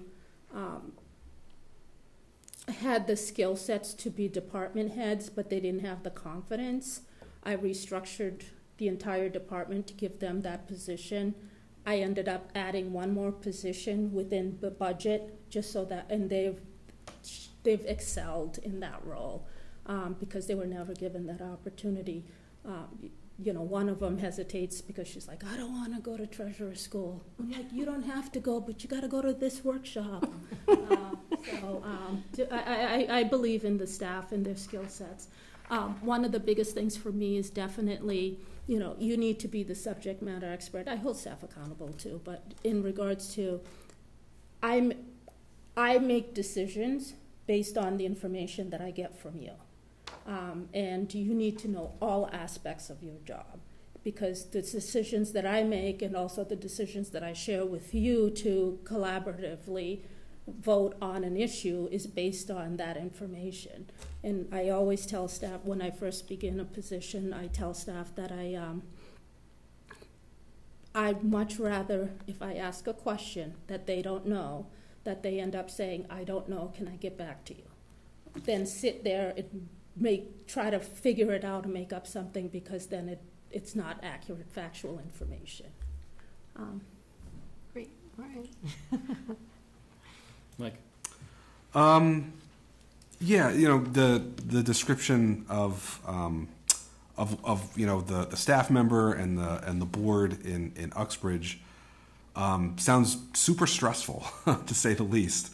How did you work through that? How did you deal with that? I self-medicated? No. I was like, where's the IV? No.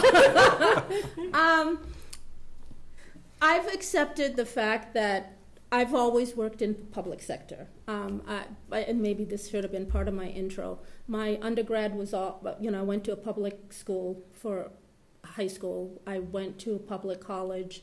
I went to a public institution for my master's. I worked in a public higher education institutions, and I ultimately ended up in a public municipal position. I think because I've always been in the public sphere, I accept the fact that oftentimes whatever I do gets scrutinized. In education, it's not in the papers, but it's definitely, but in the municipal government. I really like what I do. It's a given. Handling the stress, I think initially the situation in Uxbridge sort of, I mean, I'm human, right? It knocked me down for a minute, because I felt like I was doing the best thing for the community as well as an ethical aspect.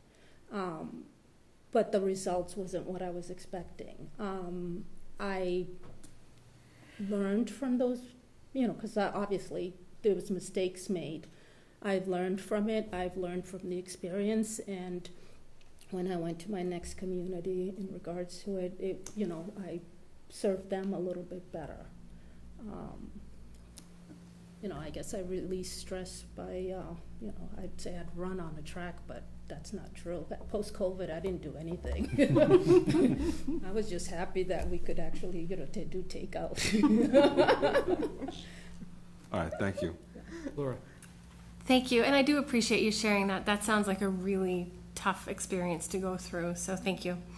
Can you tell us about a time that you had to make or deal with a difficult financial situation and what your decision-making process was?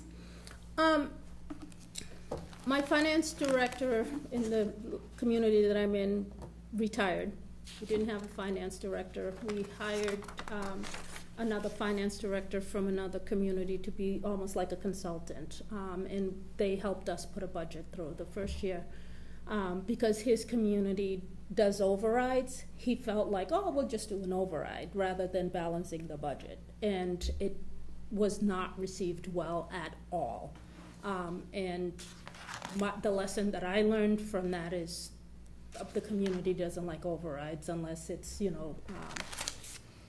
debt exclusion, which is, for a specific time period. I ended up last year bringing in another person. The budget was $2.2 million short in a deficit. The budget in Fairhaven is my budget, so I present it to the town meeting and to the select board and FinCom, and they make recommendations in regards to what the warrant articles are in the budget. So what I ended up doing, rather than myself in a complete silo with my finance team working out the deficit, I made it public.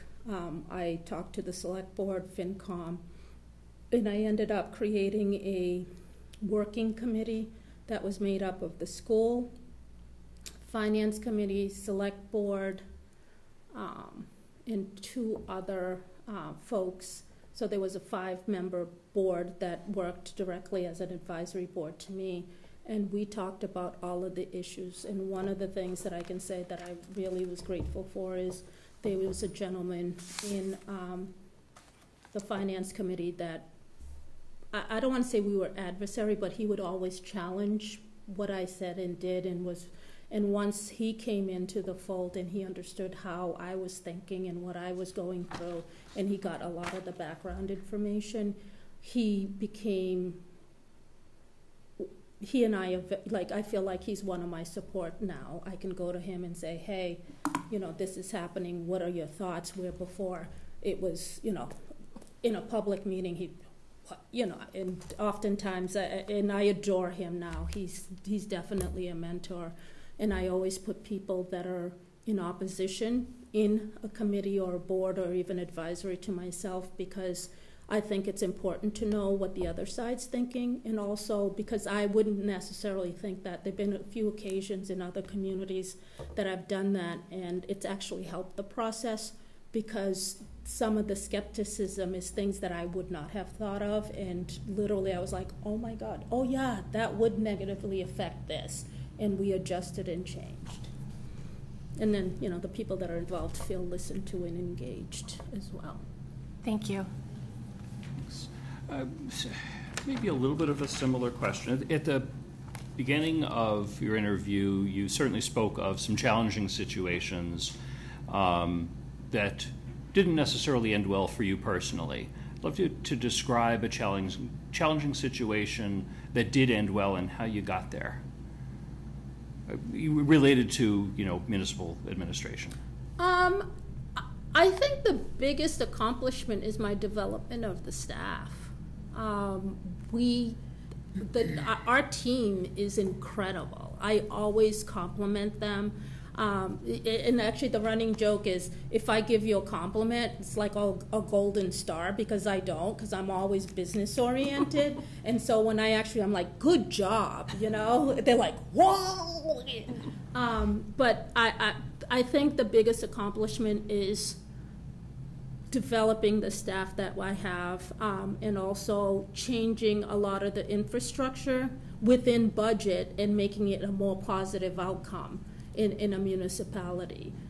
I often engaged in the community. I go to the first year I was, which is not an obligation of the position, but I went and participated in the parades.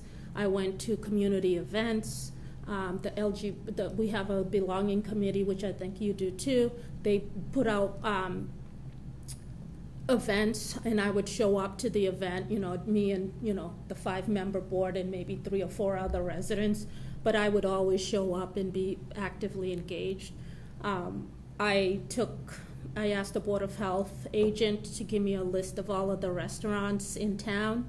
My goal in regards to it was to hit every single restaurant in town, to just be able to go in, see what the businesses were like, what was going on, what was some of the shortfalls, because at lunchtime when you sit and talk, people will sort of, oh yeah, the town sucks, or, I had to do this, the permit didn't work. I apologize, but I'm direct. But yeah, so yeah, I do. I get engaged, and I think I've had a lot of positive. I'm very much a doer. I didn't bring it, but I had presented it to our select board.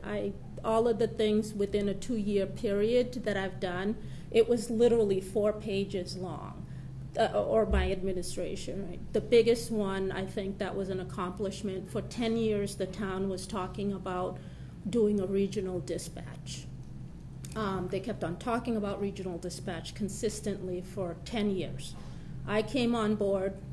The fire chief and the police chief talked to me in regards to it. I was, you don't make any decisions when you're first new in a position, because everybody's jockeying for their favor. So, I'll see.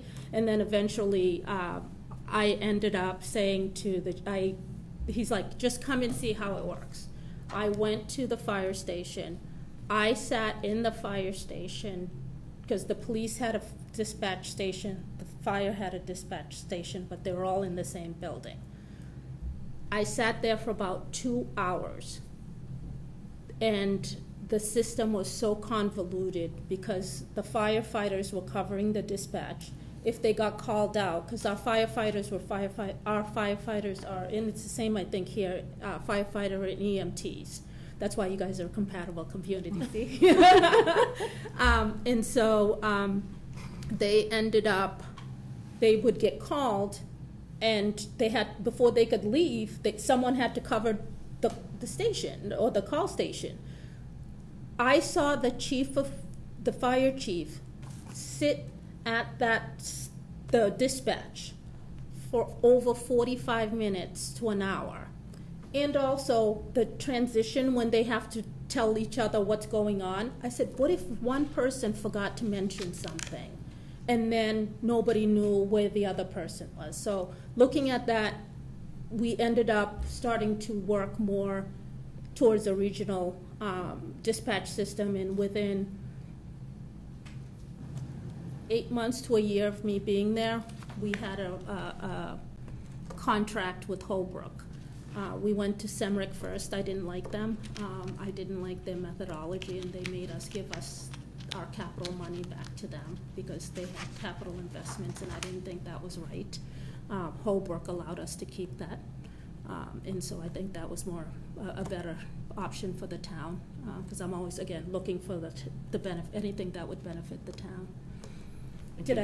There's a lot. Yeah. Yeah. Thank you. Thank you. Julianne. Well, it sounds like one of your passions is staff development, and that's wonderful. But walk us through if an employee or a department is underperforming. How do you handle that? I think the biggest part for me in regards to being able to understand that, I've been doing this for a long time, right? Not so much in municipal, but managing people in higher ed and everything else. The first thing I think I established the one-on-one meetings, right? We come in, what do you have for me? How are some of your projects going? Where are you? If we, every 2 weeks there's no progress, you and I are going to have a conversation, right? Mm-hmm. So what's going on? Why is this not happening? I thought you were going to write the grant then. So it's a progress in development, and they move forward in that direction. Once I understand where their strengths and weaknesses are, I don't like the weaknesses, but areas of opportunity for growth, right? I start building and leveraging that piece of it. For those that are doing better, if they have an interest in a different area in municipality, I give them that opportunity to do a project in a different area so they can build their skill sets and move up in municipality and or do a town administrator position. I do yearly evaluations, but I don't think, it's just not my style. I wouldn't wait till the yearly evaluation to tell someone, these are all of the things you've done wrong the whole year, and they've never had an opportunity to grow, learn from their mistakes, and give an opportunity for them to learn and grow. So, yeah. Thank you. Yeah, thank you. Lisa. Mesmerized sometimes you speak. I'm like, oh, it's higher education. Just keeps coming out like, oh, yes, that's right.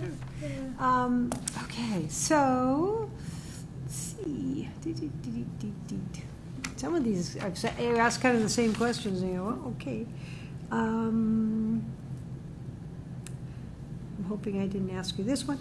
How have you managed the appointment and removal of the department heads in previous roles, and what approach would you take in Northborough?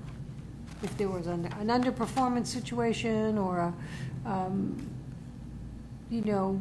how would you create, if it wasn't going to work, how would you then take care of business? Have a come to Jesus moment?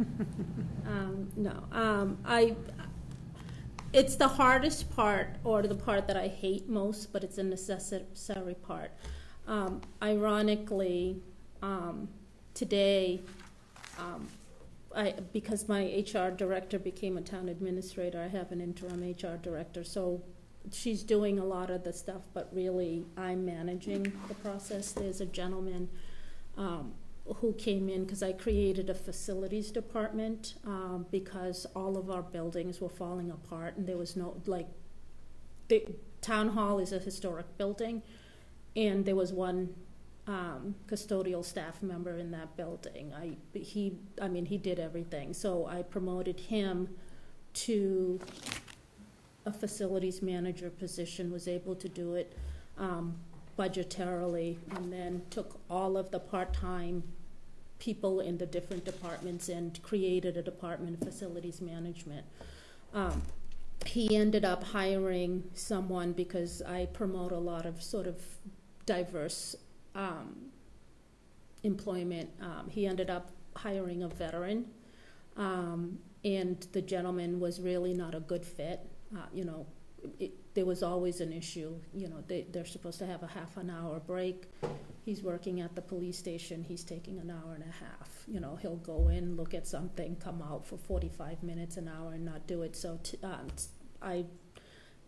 the facilities manager is fairly new, inexperienced manager. So in helping him, I kept on coaching him. These are some of the things you need to look at. He may be a great guy, but if he's not performing, then what is that saying to the other department heads and other staff members that are working their butts off and seeing you letting him go? Because of all of the stuff that's been happening, and then there was another situation that led me to believe he may end up being a workman's comp claim. We decided that we were going to terminate him because he was still in his probationary period. And so we did all that. We met with him, and we had to terminate. I mean, it sucks, but we had to do it. And just because, again, my job, I see in regards to, like, one, I'm a problem solver, but two, I'm also making sure that I'm a risk management person, so I need to determine the risk of the community, right? Because it's a litigious society. So what's going to get us sued? What's going to get us in a position that we have to defend ourselves? So I'm always looking and protecting the town under those realms. Mike?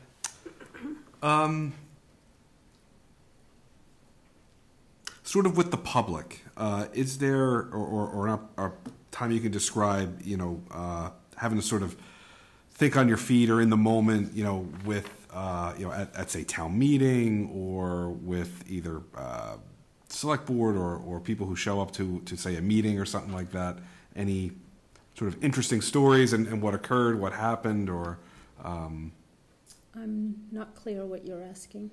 So, say, what was there a time when dealing with the public, say at like a public event, like town meeting, like a select board meeting, where you had to kind of think on your feet or address a sensitive issue with like a member of the public, with the citizen of Fairhaven or Uxbridge or the places that you've worked?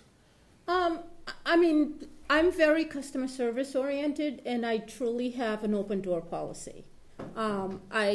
Residents can, with my doors open, the staff know that if a resident comes in, they want to see me, they can walk right in. They'll ask if I'm not in the middle of a project or something, and they come in and see me. I've had, and that's just because I want to be engaged, and we're servicing the residents. They're not always right, but oftentimes before, when I came in, literally resident, staff member yelling at each other across the frickin' office. You get up. One day I heard like a staff member say to her, "Get out of my office." I went and talked to the resident, and then I went and talked to the staff member, and I kindly said to her, "Last I checked, town meeting belonged to that gentleman that's just walking out the door. It's not your office. You just happen to work here." And we had a conversation in regards to professionalism. I had her talk about customer service, because she was part of the support staff, and part of CBA. There was I was restricted to a lot, but I ended up having a couple of meetings with her. Just to say, "You okay?" If you get aggravated, rather than react, tell the person, "Hold on a second, I'll be right back. You come and get me. I will go handle the situation for you," rather than you losing control. So that, my job is constant. If I don't have the answers, I never provide an answer. It's going to sound egotistical, but I always know what I'm talking about whenever it's some issue. And if I don't, I bring in someone who could answer that information. You know, at town meeting, they've asked questions that I was like, oh, you know, hold on a second, and I'll turn to the town accountant and say, do you know how much is in that line item or that reserve fund? I will never provide inaccurate information. Thank you. Laura? Thank you. I appreciate how you're telling stories with your experience in the background. So my question now is, in your view, what are the most important qualities of a town administrator, and how would you say you embody those? The most important qualities of a town administrator. For me, I think it's integrity, trust, honesty, ethics, transparency, communication.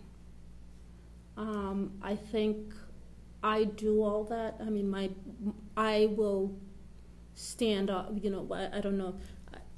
I screw up idiomatic expressions all the time, so I apologize ahead of, but you know, I will die on the sword or whatever that expression is in regards to my ethics and integrity, because I value that more than anything else, and when it's challenged, I feel personally offended, because I know that that's the one thing I hold true. I do what I do to the best of my abilities. When I go into a community, and something you don't know about me, I'm an empty nester. So my job is my life. So I don't want to go home by myself. So literally, even in the community that I'm in, I go in the morning, and sometimes I stay 8:30, 9 o'clock. And if I'm there that late, sometimes I go to the board meetings, whoever board is meeting that night and stuff like that. But I think I'm very open, transparent, not only for you as select board members, but also the department heads. Again, you know, if a department head wants to know why I made a decision, like today the fire chief asked me, I pulled an article of his that, because we're having special town meeting, we're trying to get 40R passed. I ended up in the warrant pulling his article for a fire truck. And, you know, we had a one-on-one meeting. He goes, you know, I saw that none of my articles were there. I'm like, well, because 90% of them is being supported by ARPA, and the big fire truck is, I couldn't remember why. I called the town accountant. She couldn't remember why we pulled it. And then the chief said something about capital. I was like, that's it. The Finance Committee was upset that people were putting capital projects at special town meeting and weren't going through the process of the Capital Improvement Committee, and weren't being vetted in that way. So I pulled it because it can only go through the capital, which would only be at annual town meeting. And when I realized that, he was like, yeah, okay, you know. So yeah, so there's different scenarios and things like that. Yeah, well, you know, the position, there's so many facets to it. It's 100 moving parts, and you just have to be, like I said, the orchestra. You know, okay, this turn, and wait, this is here, you know, and being able to manage all that, and the residents as well, and all of the stakeholders, the businesses, you know, so. Thank you so much. I appreciate it. So if chosen to be Northborough's next town administrator, how would you assess the organization, both the structure and the people involved, and how would you then report that back to the select board? So if I was selected, my first week, I guess I was sort of like my planning period, I would first meet with each of you individually, because, you know, if we met together, it would be an open, we'd have to put it in an announcement. But I would meet with each one of you to determine what you see and what your goals are for the community, and also how collectively, if there's any shared commonalities in those projects. I would definitely work in regards to getting, I want to say, sort of bigger picture goals for the community. You know, the master plan lays a lot of it out, but what is it that you as select board members want for the community? And then within those goals, then I would take those goals and, as I learn the community, implement it and move it into the departments and seeing how we can, in different avenues, make those happen. I think I answered. I'm a doer, so like I can't. It's my higher education. Like I think outside of the box of municipality. I think what I was trying to ask in the question was how to assess the organization. As well as the staff. I've been doing this a lot. That some of it is inherent skills that I just possess. I can interview someone within 3 minutes and tell you if they're going to be a good fit for the community or not, and the team, and what skill sets they have in regards to it. I can't explain it. I've been doing it for so long, it's inherent. One of the things that I do, I do data analysis. You know, how many people are we servicing? Are we properly staffed? If a staff member is struggling, is it because they're struggling because of lack of knowledge for that position, or is it over their head? You know, the Peter principle, you promote someone thinking that's the next step, but they really would have been more successful at a lower level doing something different. Departments and the organization themselves is looking at systematic issues. You collectively are residents, you know what works, what doesn't work. I listen, you know, people send me email, I listen to residents, what do you like about town? We could do it a formal process by surveys and all of that, but I think the lived experience shows and improves a lot better. You know, if a board is constantly fighting with each other, I don't need to do a survey. I could just show up to the meeting and say, what's going on? How can I help you develop your board and committee to a professional level and do the training? You know, in the community that I'm in, they never had an all-staff training day. I close town hall for the public, and all of the staff members have a training day, and we do all issues that are required statutorily, as well as training on working with people that are different, working in regards to customer service, everything and anything. And I also, for the first time, they've never done it in the community, I had an all-board, board and commission and committee meeting where all boards and committees had a training, brought in Labor Council, brought in Town Council. They did a training in regards to ethics. They did a training in regards to their role, you know, individually. So we have a running joke in the town that if the baton's not in the middle, you can't hold it by yourself, right? The baton needs to be in the middle. Because a lot of boards and committees were doing things independent. One person's doing this, one person's doing that, and they never voted for that to happen, and it was in opposition to each other. And so they, you know, again, everybody was working in their own silos, but there was no collaboration for the greater good of the community. So I do a lot of that. Thank you. So I want to pick up on your comment about what you said, that you're a person who likes to think outside the box. As we move into what I'm supposing might be a new type of economy, people working from home more, some businesses flourishing, other businesses not, how do you use that outside of the box thinking to do like a downtown revitalization or, you know, economic development in a town? I think it's really looking at a lot of what other municipalities are doing, right? And not just in Massachusetts. I have this vision, and I want to do it in a community. I went to either North Carolina or South Carolina, and, you know, we're working on 40R for mixed use. There was an entire community developed. The bottom level was retail. There was a dry cleaner. There was a bar. There was a community center. There was a grocery store, a convenience store. Everything on the bottom. The upstairs were all apartments and residential stuff. And you literally parked down the street and had to walk into the community, and you got to enjoy the like it's a mixed use sort of and those are the concepts that I think that I'd like to implement. Connecticut, there's a town in Connecticut that was successfully being able to do that as well, and I think it's doable. Doing the 40R is applicable because you're getting the mixed use and being able to do both in a certain location. But I think it's the most incredible, and I promise to you, regardless of what happened, I will forward it on to Angie. Because so I'll forward it on to her, and you guys can see the community because I think it's it's an incredible concept. We're almost at a place in the community that I'm in now to get over the first hump of the 40R. If town meeting votes for it, then I think it can come to fruition, especially by the waterfront. We have like 32 miles of waterfront.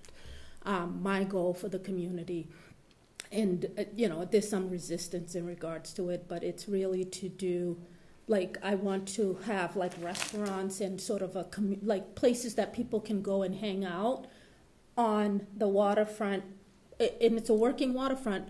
I would pay money to sit at a restaurant and watch the fishermen come in and bring in their lobsters or their catch, or it's whatever it is. And so that's my vision, and that's what I'm looking at for relative to economic development, and it's doable. So those are the things that I'm getting excited. Like it's doable, but you just gotta like convince the community, and I hope that it's doable here. Again, I'd have to learn what the values of your community are, what you'd like to see. I'm not gonna, put a frickin' barge inland, but The Hassanpet River. And a couple ponds. Yeah. Well, actually, you could do a lot. Well, frickin' look at what was it? Providence. With Mayor Cianci. That's beautiful. Yeah, the water fires. Freaking, I just went there like 3 weekends ago. They have, like, in each of the blocks, there's like bands playing, there's tents. It's incredible. It's incredible. Yeah, it can, yes, you know what I mean? So you steal, and you think differently in regards to how you apply it here. It's doable. Anything is doable if there's a consensus and you have buy-in. Thank you. And well, again, on that note too, I'm one who's looking down the road now at the changes that the economy is going to bring to us. That everything that we've already done in the past had some stability, and it could be done in a way that we've all been, recognizing. I'm the oldest in the group, so I remember the mom and pops starting out, like the gas station would wash your windshield and pump your gas, and all of a sudden that disappeared because the corporate America took it over. All these takeovers have been happening. We've gotten to a point now where there's not that ease of being able to do a little startup company, or to be able to do the same type of customer services that we once did. And you look around now, and there's signs everywhere: Felice, Felice, Felice. All these places are closing up. Big box stores are closing up. Things that we have just been able to do going into purchase is almost non-existent anymore. So we have to change the way we actually live our lives. Doing a project, you have to plan in advance to order your paint on, coming in a week and a half if you're lucky. I need it today. That's not going to work for me. So watching what's happening with this, it's a new model that we're going to have to start to live with, where the computers are taking over, or robotics and that sort of thing. How do we look at a future where our tax base is being so torn, and so you're going to have to make choices pretty soon? It's like, well, if you want another employee in your department, then maybe there aren't going to be raises this year, or things of that nature. That's going to have to, there's going to be some constraints that we're going to have to work with, because everything has just exploded in terms of expenses, and people with fixed incomes cannot meet the changes that are happening. So knowing that, I mean, in our position, and your position to be able to carry that out, what have you thought of that in the future? I mean, I love the waterways. We do have a few. We've talked about that. But right now, the ducks are walking on them, so you really need a little work. Hey, Boston Common has the statues of the Yeah, ducks, and Yes. it's a tourist attraction. It is a tourist attraction. Well, people will be watching these, boy, those poor things. Look at that. There's no water. What are they walking? Yeah. So to be able to start to pivot and looking down the road at how are we going to manage? Because many towns out here there's a lot of vacancies. So, and how are we going to change that and not just put all the burden on the taxpayer? I guess if I had the answer, I wouldn't be sitting here, right? I'd be Jeff Bezos or something. No, all kidding aside. I think that's the challenge a lot of municipalities are facing, particularly, and I think some of the ways that government can sort of spearhead some of those aspects is, introducing 40R, where a business that would have only been a box business can maybe start doing residential, which would then tie into some of the housing shortages that I think everybody's facing across the municipality as well, the Commonwealth, as well as I think nationally. Taking some of those deficiencies in regards to it, one of the things that I have an idea of doing, which I have to figure out how I could technically implement it within MGL and everything else, is if there's a building that's vacant, because sometimes the businesses are outpricing, they're leasing it or renting it for way more because they want to make a profit. The business can't support that profit because they're new. Tax incentives for the businesses to sort of counteract some of those. But also, one of the things that's the thing that I said I'm kind of toying at is putting a fee on the businesses that are vacant, because we have a couple of places that there's like plaza strips that are empty, and part of the people that own the strip are not making any effort to fill it because it's a tax write-off. And so if you then impose some type of fee for each time or for any length of time that business is vacant, they would make more of an effort to fill those buildings. All right. So do you see where I'm going with it in regards to, so it's not punitive, but it's cooperative. Right? And so that's how I look, and that's, I guess, the out-of-the-box thinking, right? How do we make them productive? Because as a municipality, you can't go to a property owner and say, this is what I need you to do, right? I can try to recruit as many businesses with the town planner to try to get innovative businesses and, local and stuff like that. But if they're like, nope, if you don't have someone buying, I can't produce that person. So I think those are sort of the incentives. Bigger projects, I would definitely look at, and I'd obviously come to you collectively for giving them sort of tax incentive financing and or the TIFs, right? So that they get a benefit in the beginning. When I was at North Adams, Mass MoCA itself saved North Adams. Right, North Adams is a city because it has a mayor form of government, but it's 10,000 people. It's in a very depressed area, and if Mass MoCA came, but literally Mass MoCA does not pay taxes to the city, but because of all of the businesses that have added into there and the venues and the different things, those are taxed and helped the municipality.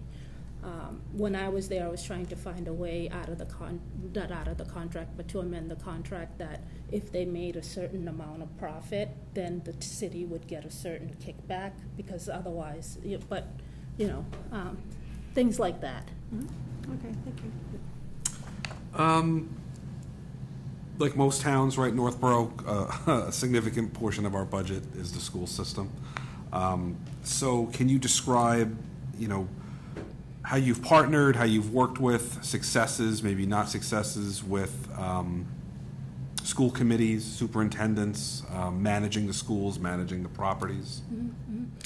I have a great relationship with the superintendent, and it was something that we developed prior to that, and I guess more so because it was the first time both positions were filled by women. And so there was a sense of camaraderie in making sure the other one succeeded. Once a month, we would have lunch together and talk about what issues, concerns that are coming up, and also it allowed us a relationship to be able to, if there's something going wrong, literally I can text her and say, hey, do you have a minute? And she'll call me. Yesterday, actually no, this morning, I was in, we were trying to do a natural gas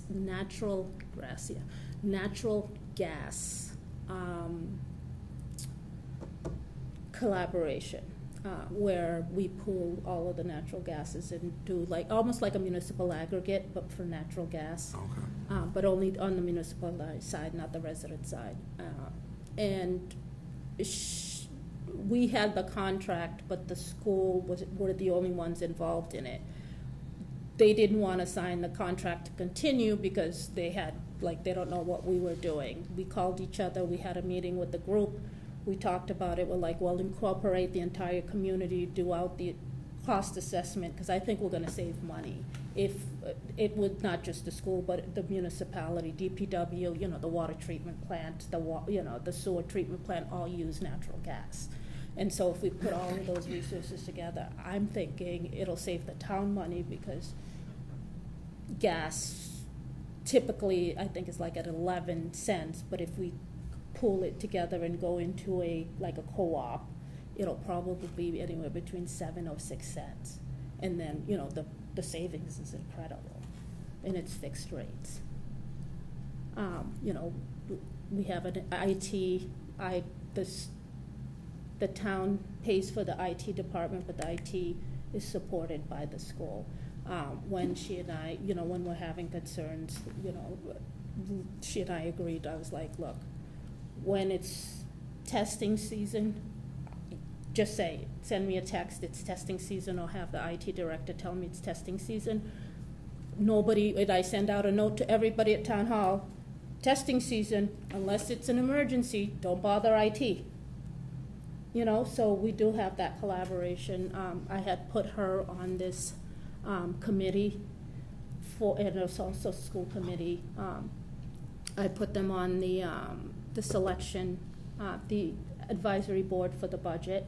And initially we were splitting, 1 million you, 1 million me kind of thing, and then we ended up that we found I worked with our DPW board, because our DPW is an independent body itself, and I work with them. We ended up getting trash fees because we lost our cannabis fees because of the state's changes in regulations for the cannabis industry, and so we needed to find that money, and it all works together.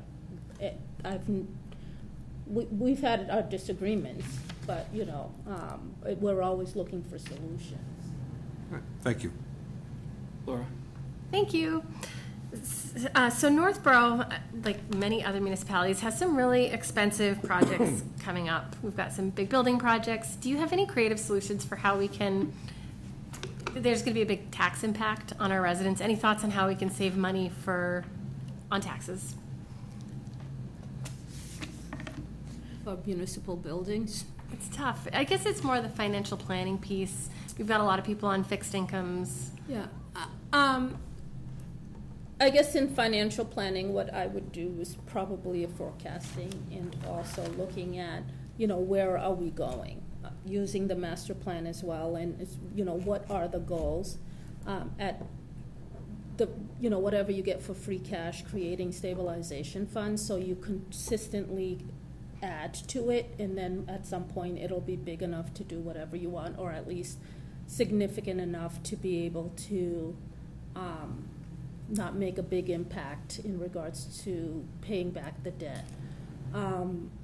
I would work with the finance team definitively to see, what debt was coming off, because in some municipalities do this, they let the debt run down, and then people are paying, this amount of taxes, and then all of a sudden they're paying this, and then when taxes go up, they start, so you really want to maintain the tax level. So when in 3 years a debt's coming out, you need to start looking at what we can bring in 3 years. Because the first year of any debt, as you know, doesn't, like, town meeting may vote for it, but the debt doesn't come into fruition until 2 years forward. Thank you. Yeah. I think probably my last question, I'm trying to think of a good way to ask it. So, since you started doing municipal government as a career, you've had, I think, 4 positions in about 8 years. You went through the stories on those. I was tempted to ask, what would you have to do differently to prevent that? But I don't want to ask that because I don't think it's a fair question. What if we hired you? What would we have to do to make sure that you stayed here successfully? Give me a contract that says whoever comes in doesn't kick me out.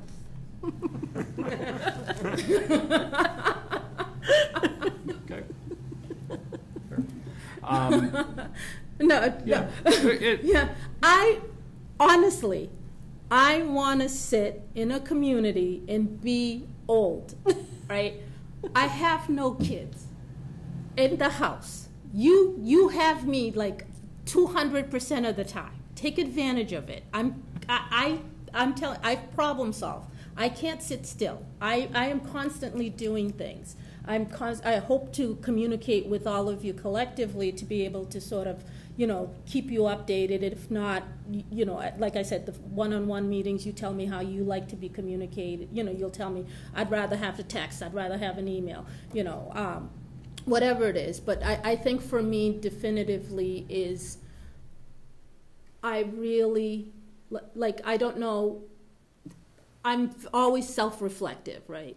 I'm not the person that, they screwed up. What did I do to have this happen, or why did this happen in regards to it? And I learned my lessons, right? I've learned in regards to some of the community, some communities, change is difficult. And so, I've learned how to manage change by introducing, there's that concept, I can't remember who the author is, it's called 5 Degrees of Change. So you introduce only 5 degrees of change. So they get used to the 5 degrees, because it's slight, it's not, and then once they get used to that, you go another 5 degrees, 5 degrees, 5 degrees. I'm trying to implement that. I'm a doer, so I want to see results. Like in municipal government oftentimes is slow. And so when I see a problem, I try to fix it. I want, I guess, a level of stability, also knowing that, I'll have my challenges, right? In any community, anything that you do, there will be opposition. And so understanding what that opposition is. And, I think I said it, one time I'll sort of, with the board itself, work on these projects that'll satisfy these groups of constituencies. The next time you go to the other side and provide them something so everybody feels like they've gotten something out of it. Inevitably the work that you do, that we do, you can't make everybody happy. And right now, I think nationally and locally, there is a voice that's out there that's not conducive to collaboration, and people say things that you would typically have not said out loud. And I don't know, that's the part that I struggle with in regards to just the level of toxicity with each other, and I think a lot of it is because of social media and sort of Zoom meetings, because whatever, you can't engage and see how what you say is affecting someone else. in a space like this, you can read body language. You can see when someone goes, and when you do it on Facebook or Twitter or wherever, you can't see the results. So Thank you. So we've gone around the room a few times, and we're over the hour that we're into this, but you're the last interview of the evening, so we're not as time crunched. Does anyone else have any burning questions for Angie before we turn the tables? Just one more. So are you currently still living in Fairhaven? I actually live in Fall River. Okay. And if I was offered the position here, I have no ties to staying. I would shift closer. Okay, so the goal would be to relocate closer. Yeah, okay. Yeah. The only time I ever commuted was when my kids were still at home in high school. I didn't want to take them out of the school system and all of the activities they were engaged in. So I literally, side note, nothing with the interview. So I lived in Sturbridge. I commuted from Sturbridge to North Adams, which was a 2-hour and 10-minute ride one way. I miss it because I processed a lot going and coming back. And then when I got the position in Fairhaven, it was an hour and a half, and they kept on asking me, why, how can you commute 1 hour and a half? I go, you guys cut my commute by 40 minutes. But, I moved closer, but I would relocate again because I have no vested interest in what school systems because my kids are in college. Gotcha. Thank you. Thank you very much. We'll turn the tables now and ask you, are there any questions you would like to ask us, or is there anything you want to add that you wished we had asked you about but did not? I think for me, if I am offered the position, is what would you, I guess, individually or collectively, actually not or, and collectively, what would you want to be a priority for? So, I'm here. Hi, how you doing? We've had a meeting. What do you want me to do first? What would be the priority when you came in that needed attention? We want to continue in the usual order. Julianne, would you like to be volunteered first? Well, after you got settled and understood the town, for me, it is establishing a long-term plan for the big projects that we're facing. And, bearing in mind that we, keep taxes at a fair rate, but establishing it in such a way that people know where we're going and feel confident that we're going to get there. But also to make sure that those projects are done in such a way, I said this before, that in 100 years people say they made good decisions at that time. Mm-hmm. So that's my priority. Okay. Lisa? I don't know. That's all right. I'm tired. You want to skip over to Mike, and if you think of something, you can go back to you? Go to Mike. All right. There's a lot of priorities, right? There's the town-owned buildings and that need work, and there's a lot of large capital projects. It's also, right, Northborough is a community that, like, I moved to, right, for the school system, for the community, for the level of services that the police, fire, the DPW all provide every day. So a priority, for me would be how are we maintaining and building on those services, on the school system, on public safety, on public works, to build on the successes of the past, so that you're working off that foundation, but to continue to have a success story. And right, the magic to that is, or the hard part is, how do you do all that without pricing people out of town? Mm-hmm. And having those increases in property taxes, and it's not just property taxes going up; it's every other expense that has gone up. So how do you do that? So having a and as you kind of said earlier, right? If you knew that, you'd be sitting somewhere else making airplane money. But that would be sort of one of my priorities. Is what's a way forward that if we can't get there 100%, how can we get there 60 or 75% and do the most good and move forward? I would say that would be kind of my vision. I think in addition to what my other select board members have mentioned, I really like, again, what Tim has brought in terms of more transparency and interaction between the goals of staff, the needs of staff, and just making sure we've got really clear lines of communication to make sure we understand what's coming up to make good decisions. I like being involved and informed in the decision-making process and being a part of that, and just, making sure that we're listening to the constituents of the town and making sure that we're making the best decision for the community. Thank you, though. What to do first is a tough question to ask the board, because personally I'd want to see that from the town administrator. General things, get to know the staff, get to know the community. In terms of time of year, get to know the budget, because that's got to get done. Happens to be the timing that we're we've got to start working on that in advance of Springtown meeting. Do you have any other questions that you wanted to ask us, or anything else? I can. Oh, sure. We had some time. Read camera. What I've always felt that was important and has happened, and Tim has carried out one of those things. He created a financial summit and had all the departments together for the first time, and that we could hear what each department was looking for collectively. And that globalization of need, I think, is the best way to approach what needs to be done, because in the silos, as you've talked about, in the past we have had silos, you don't understand what everybody is looking for. You hear from this one, or you might hear from this one.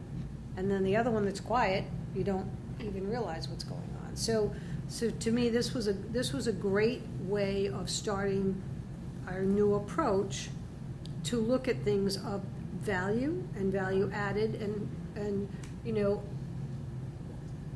how we're going to be able to do a good balance. Because in the past, I don't believe we've done a good balance. My municipal buildings are in terrible shape, which we really have to bring back, because people have to work in these buildings, and they spend their 8 hours a day, sometimes a lot longer. And really, it should be something that you enjoy coming to, not just because the people that you work with are wonderful people, but your surroundings are equally wonderful. So I'm kind of hoping that we can bring that globalization together. That's doable. Thank you. Now, is there anything else you wanted to ask us? Or if not, we can wrap things up. In respect of your time, because I know it's a late night for you guys, I will, but if I need anything, Ange, well, I'll send it to Ange, and You'll remember her name for sure. Yeah. Well, thank you so much, Angie, for joining us tonight. We appreciated meeting you, and we look forward to, now we start to have to make some difficult decisions. You will hear from Tim or Angie or someone in the near future about next steps. Excellent. Thank Great. you. It was Thanks a so much. pleasure meeting all of you. Likewise. If I may. I know, it's like... Nice to meet you. Stacy. Thank you. Fall River. Thank you very much. A random question. You were on the president of the Friends of Sturbridge. Was Ellie Chesbrough the library director then? No, it was Only you? Becky. Okay, I don't know. She's the only director of Sturbridge that I knew. For my old town, we worked with her pretty closely on a number of things. Oh, so. that's right. Yeah, Okay. no, Becky, she lives in actually Northampton, Okay. and she commutes to Sturbridge. Wow. So, Okay. Yeah. Great. Thank you. Thank you. Thank you so much. I really enjoyed meeting you today. I thank you so much. Thank you. Nice to meet you. Good, nice job, thank you. Appreciate it, thank you. Very nice to meet you. Hi, you too. Concerned residents? Yes. I love the residents. Hi, Yummy. How are you? Hopefully you're next time administrator. How are you? Jason, it's a pleasure. So, you guys were in town? Yes. Well, I don't know. It might be a meeting just like Sit down. All right. Now the hard part.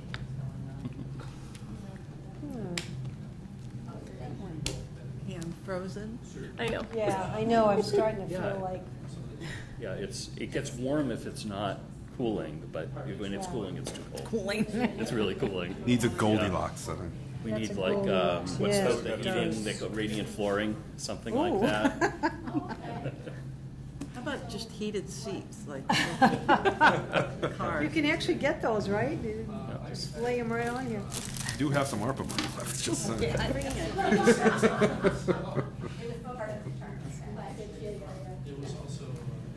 So, shall we, Yeah, I'm I mean, tired, I don't even want to talk anymore. yeah. I mean, we can, that's all right. Sorry. I mean, this is a public meeting. You are. No, you guys have to do your deliberation. I apologize. Thank you very much. Thank Have a you. great night. And if nothing else, the decision is Angie Lopes Ellison is the town. Good night. Thank Very you. much. Good night. Right.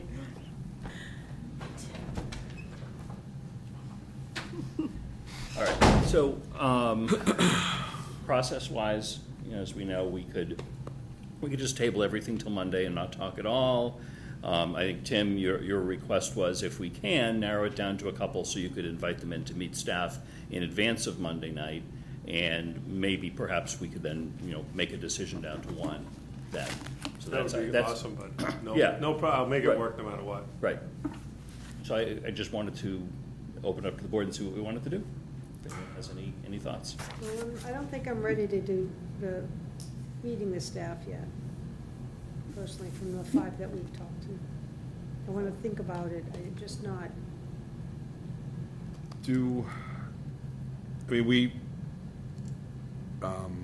We did about 1 hour with 4 people. Yeah.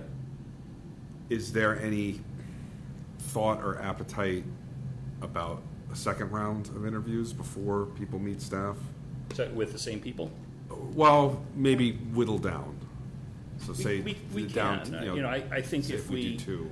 if we narrowed it down, for example, to 2 and wanted to bring those 2 back, I'd want to think about some concrete questions. Right. There might be I very think we- specific questions for candidates. Right. If we felt the need to do that. That could be a way if we're really tied, if we love 2 people and we needed to make a decision between the 2, that might be one way that we could do it. Right. Yeah, because I kind of agree with Lisa. It's a lot over 2 nights, and I don't want to. Obviously, we just saw 2 people here. I also want to make sure reviewing notes and looking at our first 2 candidates. well, you can clone people now. Why don't we just put Tim in the clone machine? And then we It's in the can, basement. I just fired it up today. yeah, this isn't the real Tim right now. Right. It's the avatar Tim. We did make a joke about a cardboard cutout for me. We could just put it in the seat. Just stand there with Be a the lot av- cheaper. Like this. Or just like a chatbot just to respond to my stupid emails. Yes, Michael. Yes. So, Right on that. All right, so we can, that's something we can discuss, Yeah. Monday after we've digested and the community has digested the interviews, and I'm sure we will all get phone calls and emails from people with their thoughts, and Yeah, they'll I probably think be so. all over the place, but it should be beneficial. Yeah, I think that's not a bad idea. I mean, it's just, I feel that you really do have to think a lot. I mean, you look at the paper, you meet, you talk with people, sometimes there's 2 different things going on. I'm a little concerned that we have to make a decision that's going to be a good one, and I don't think we can rush it, unfortunately. So, and we've got Tim and Diane here for a while, and Diane, of course, for a longer while. So, that's kind of my thoughts. I think, based on the fact that we did do these recorded, I would much prefer to give the public an opportunity to chime in before we eliminate, I don't know, anyway, before we select who we want to Narrow go it down. forward with. Yeah. I know that when we went through this with Tim, one thing that we said is that we wanted to have more engagement, so I love the idea of being able to meet with staff. Yeah. But I would love the opportunity just to go and review this. We've gone through, everybody's been a real delight to meet, but it's just going to be looking through the specifics of who will be the best fit for the town. I would rather wait. Good. Sounds good. It sounds like Wait. we have consensus on no deliberations at all tonight. Monday night, we have that as an agenda item on our meeting. So we'll discuss it then and take actions. Hopefully we can do some narrowing down. And if we, for example, if we don't narrow it down to one, if we narrow it down to, either way, I guess we could, narrow it down to a couple. If we do that, then Tim can schedule some time to meet staff with those candidates. But also Monday night, we then set a date for a follow-up meeting to consider making a final decision and beginning that process. And just to remind, we all remember, but for the public's benefit, we had decided that just like we did last time, we would make a conditional offer of employment, subject to not only contract negotiations, but also the background investigation that MRI will do again for us.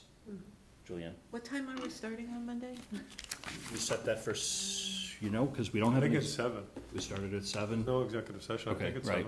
7. Yep. We start at 6, so we don't. You remember? It is too late to modify to go earlier, because it's, Yeah, it's past, well, yeah. unless it's unforeseen. I don't know about changing Yeah. time. I don't think you Yeah, can. I'd be uncomfortable. I think that's not even gray area, to be honest. That's open meeting. Why would you want to start early, though? Give us a little more time. I want to yeah. have enough time to hash these things out. No, I mean, don't be afraid. I mean, you have time, and you can always have another meeting just for that topic, Yeah. if you so chose, or bringing back other candidates, not other. Well, but- and when is our next meeting after Monday? Well, technically, we will decide that on Monday, because we haven't done the review of the upcoming meetings, but it will likely be the 21st of October. Oh, what? No, You are posted for 6 PM on Monday. We are posted for, okay. I thought it was 6, yeah. Oh, okay, it is 6? that's good. You'd know, because you sent them out. Did better than we thought. Okay, thanks, yeah. Coming straight from work again, all right. Yep. Okay, At least all I right. can bring ice cream. So we're starting at ice 6. We do cream? have a full agenda, but Hey, what kind? but that will give us a little bit more time to talk about this as we need to. Yeah. Yeah, I think Okay. so. No, I'm actually glad we're starting at 6. Yes, me too. Good thinking, Mr. Chair. All right. Any other business for us this evening? Okay. Hearing none, I will entertain a motion to adjourn. I move that we adjourn. Second. Motion made by Julianne, seconded by Laura. All in favor of adjourning? I see. Yes, I see that as unanimous. We are adjourned exactly 10 o'clock on the nose. Yes, I think so. Thank you.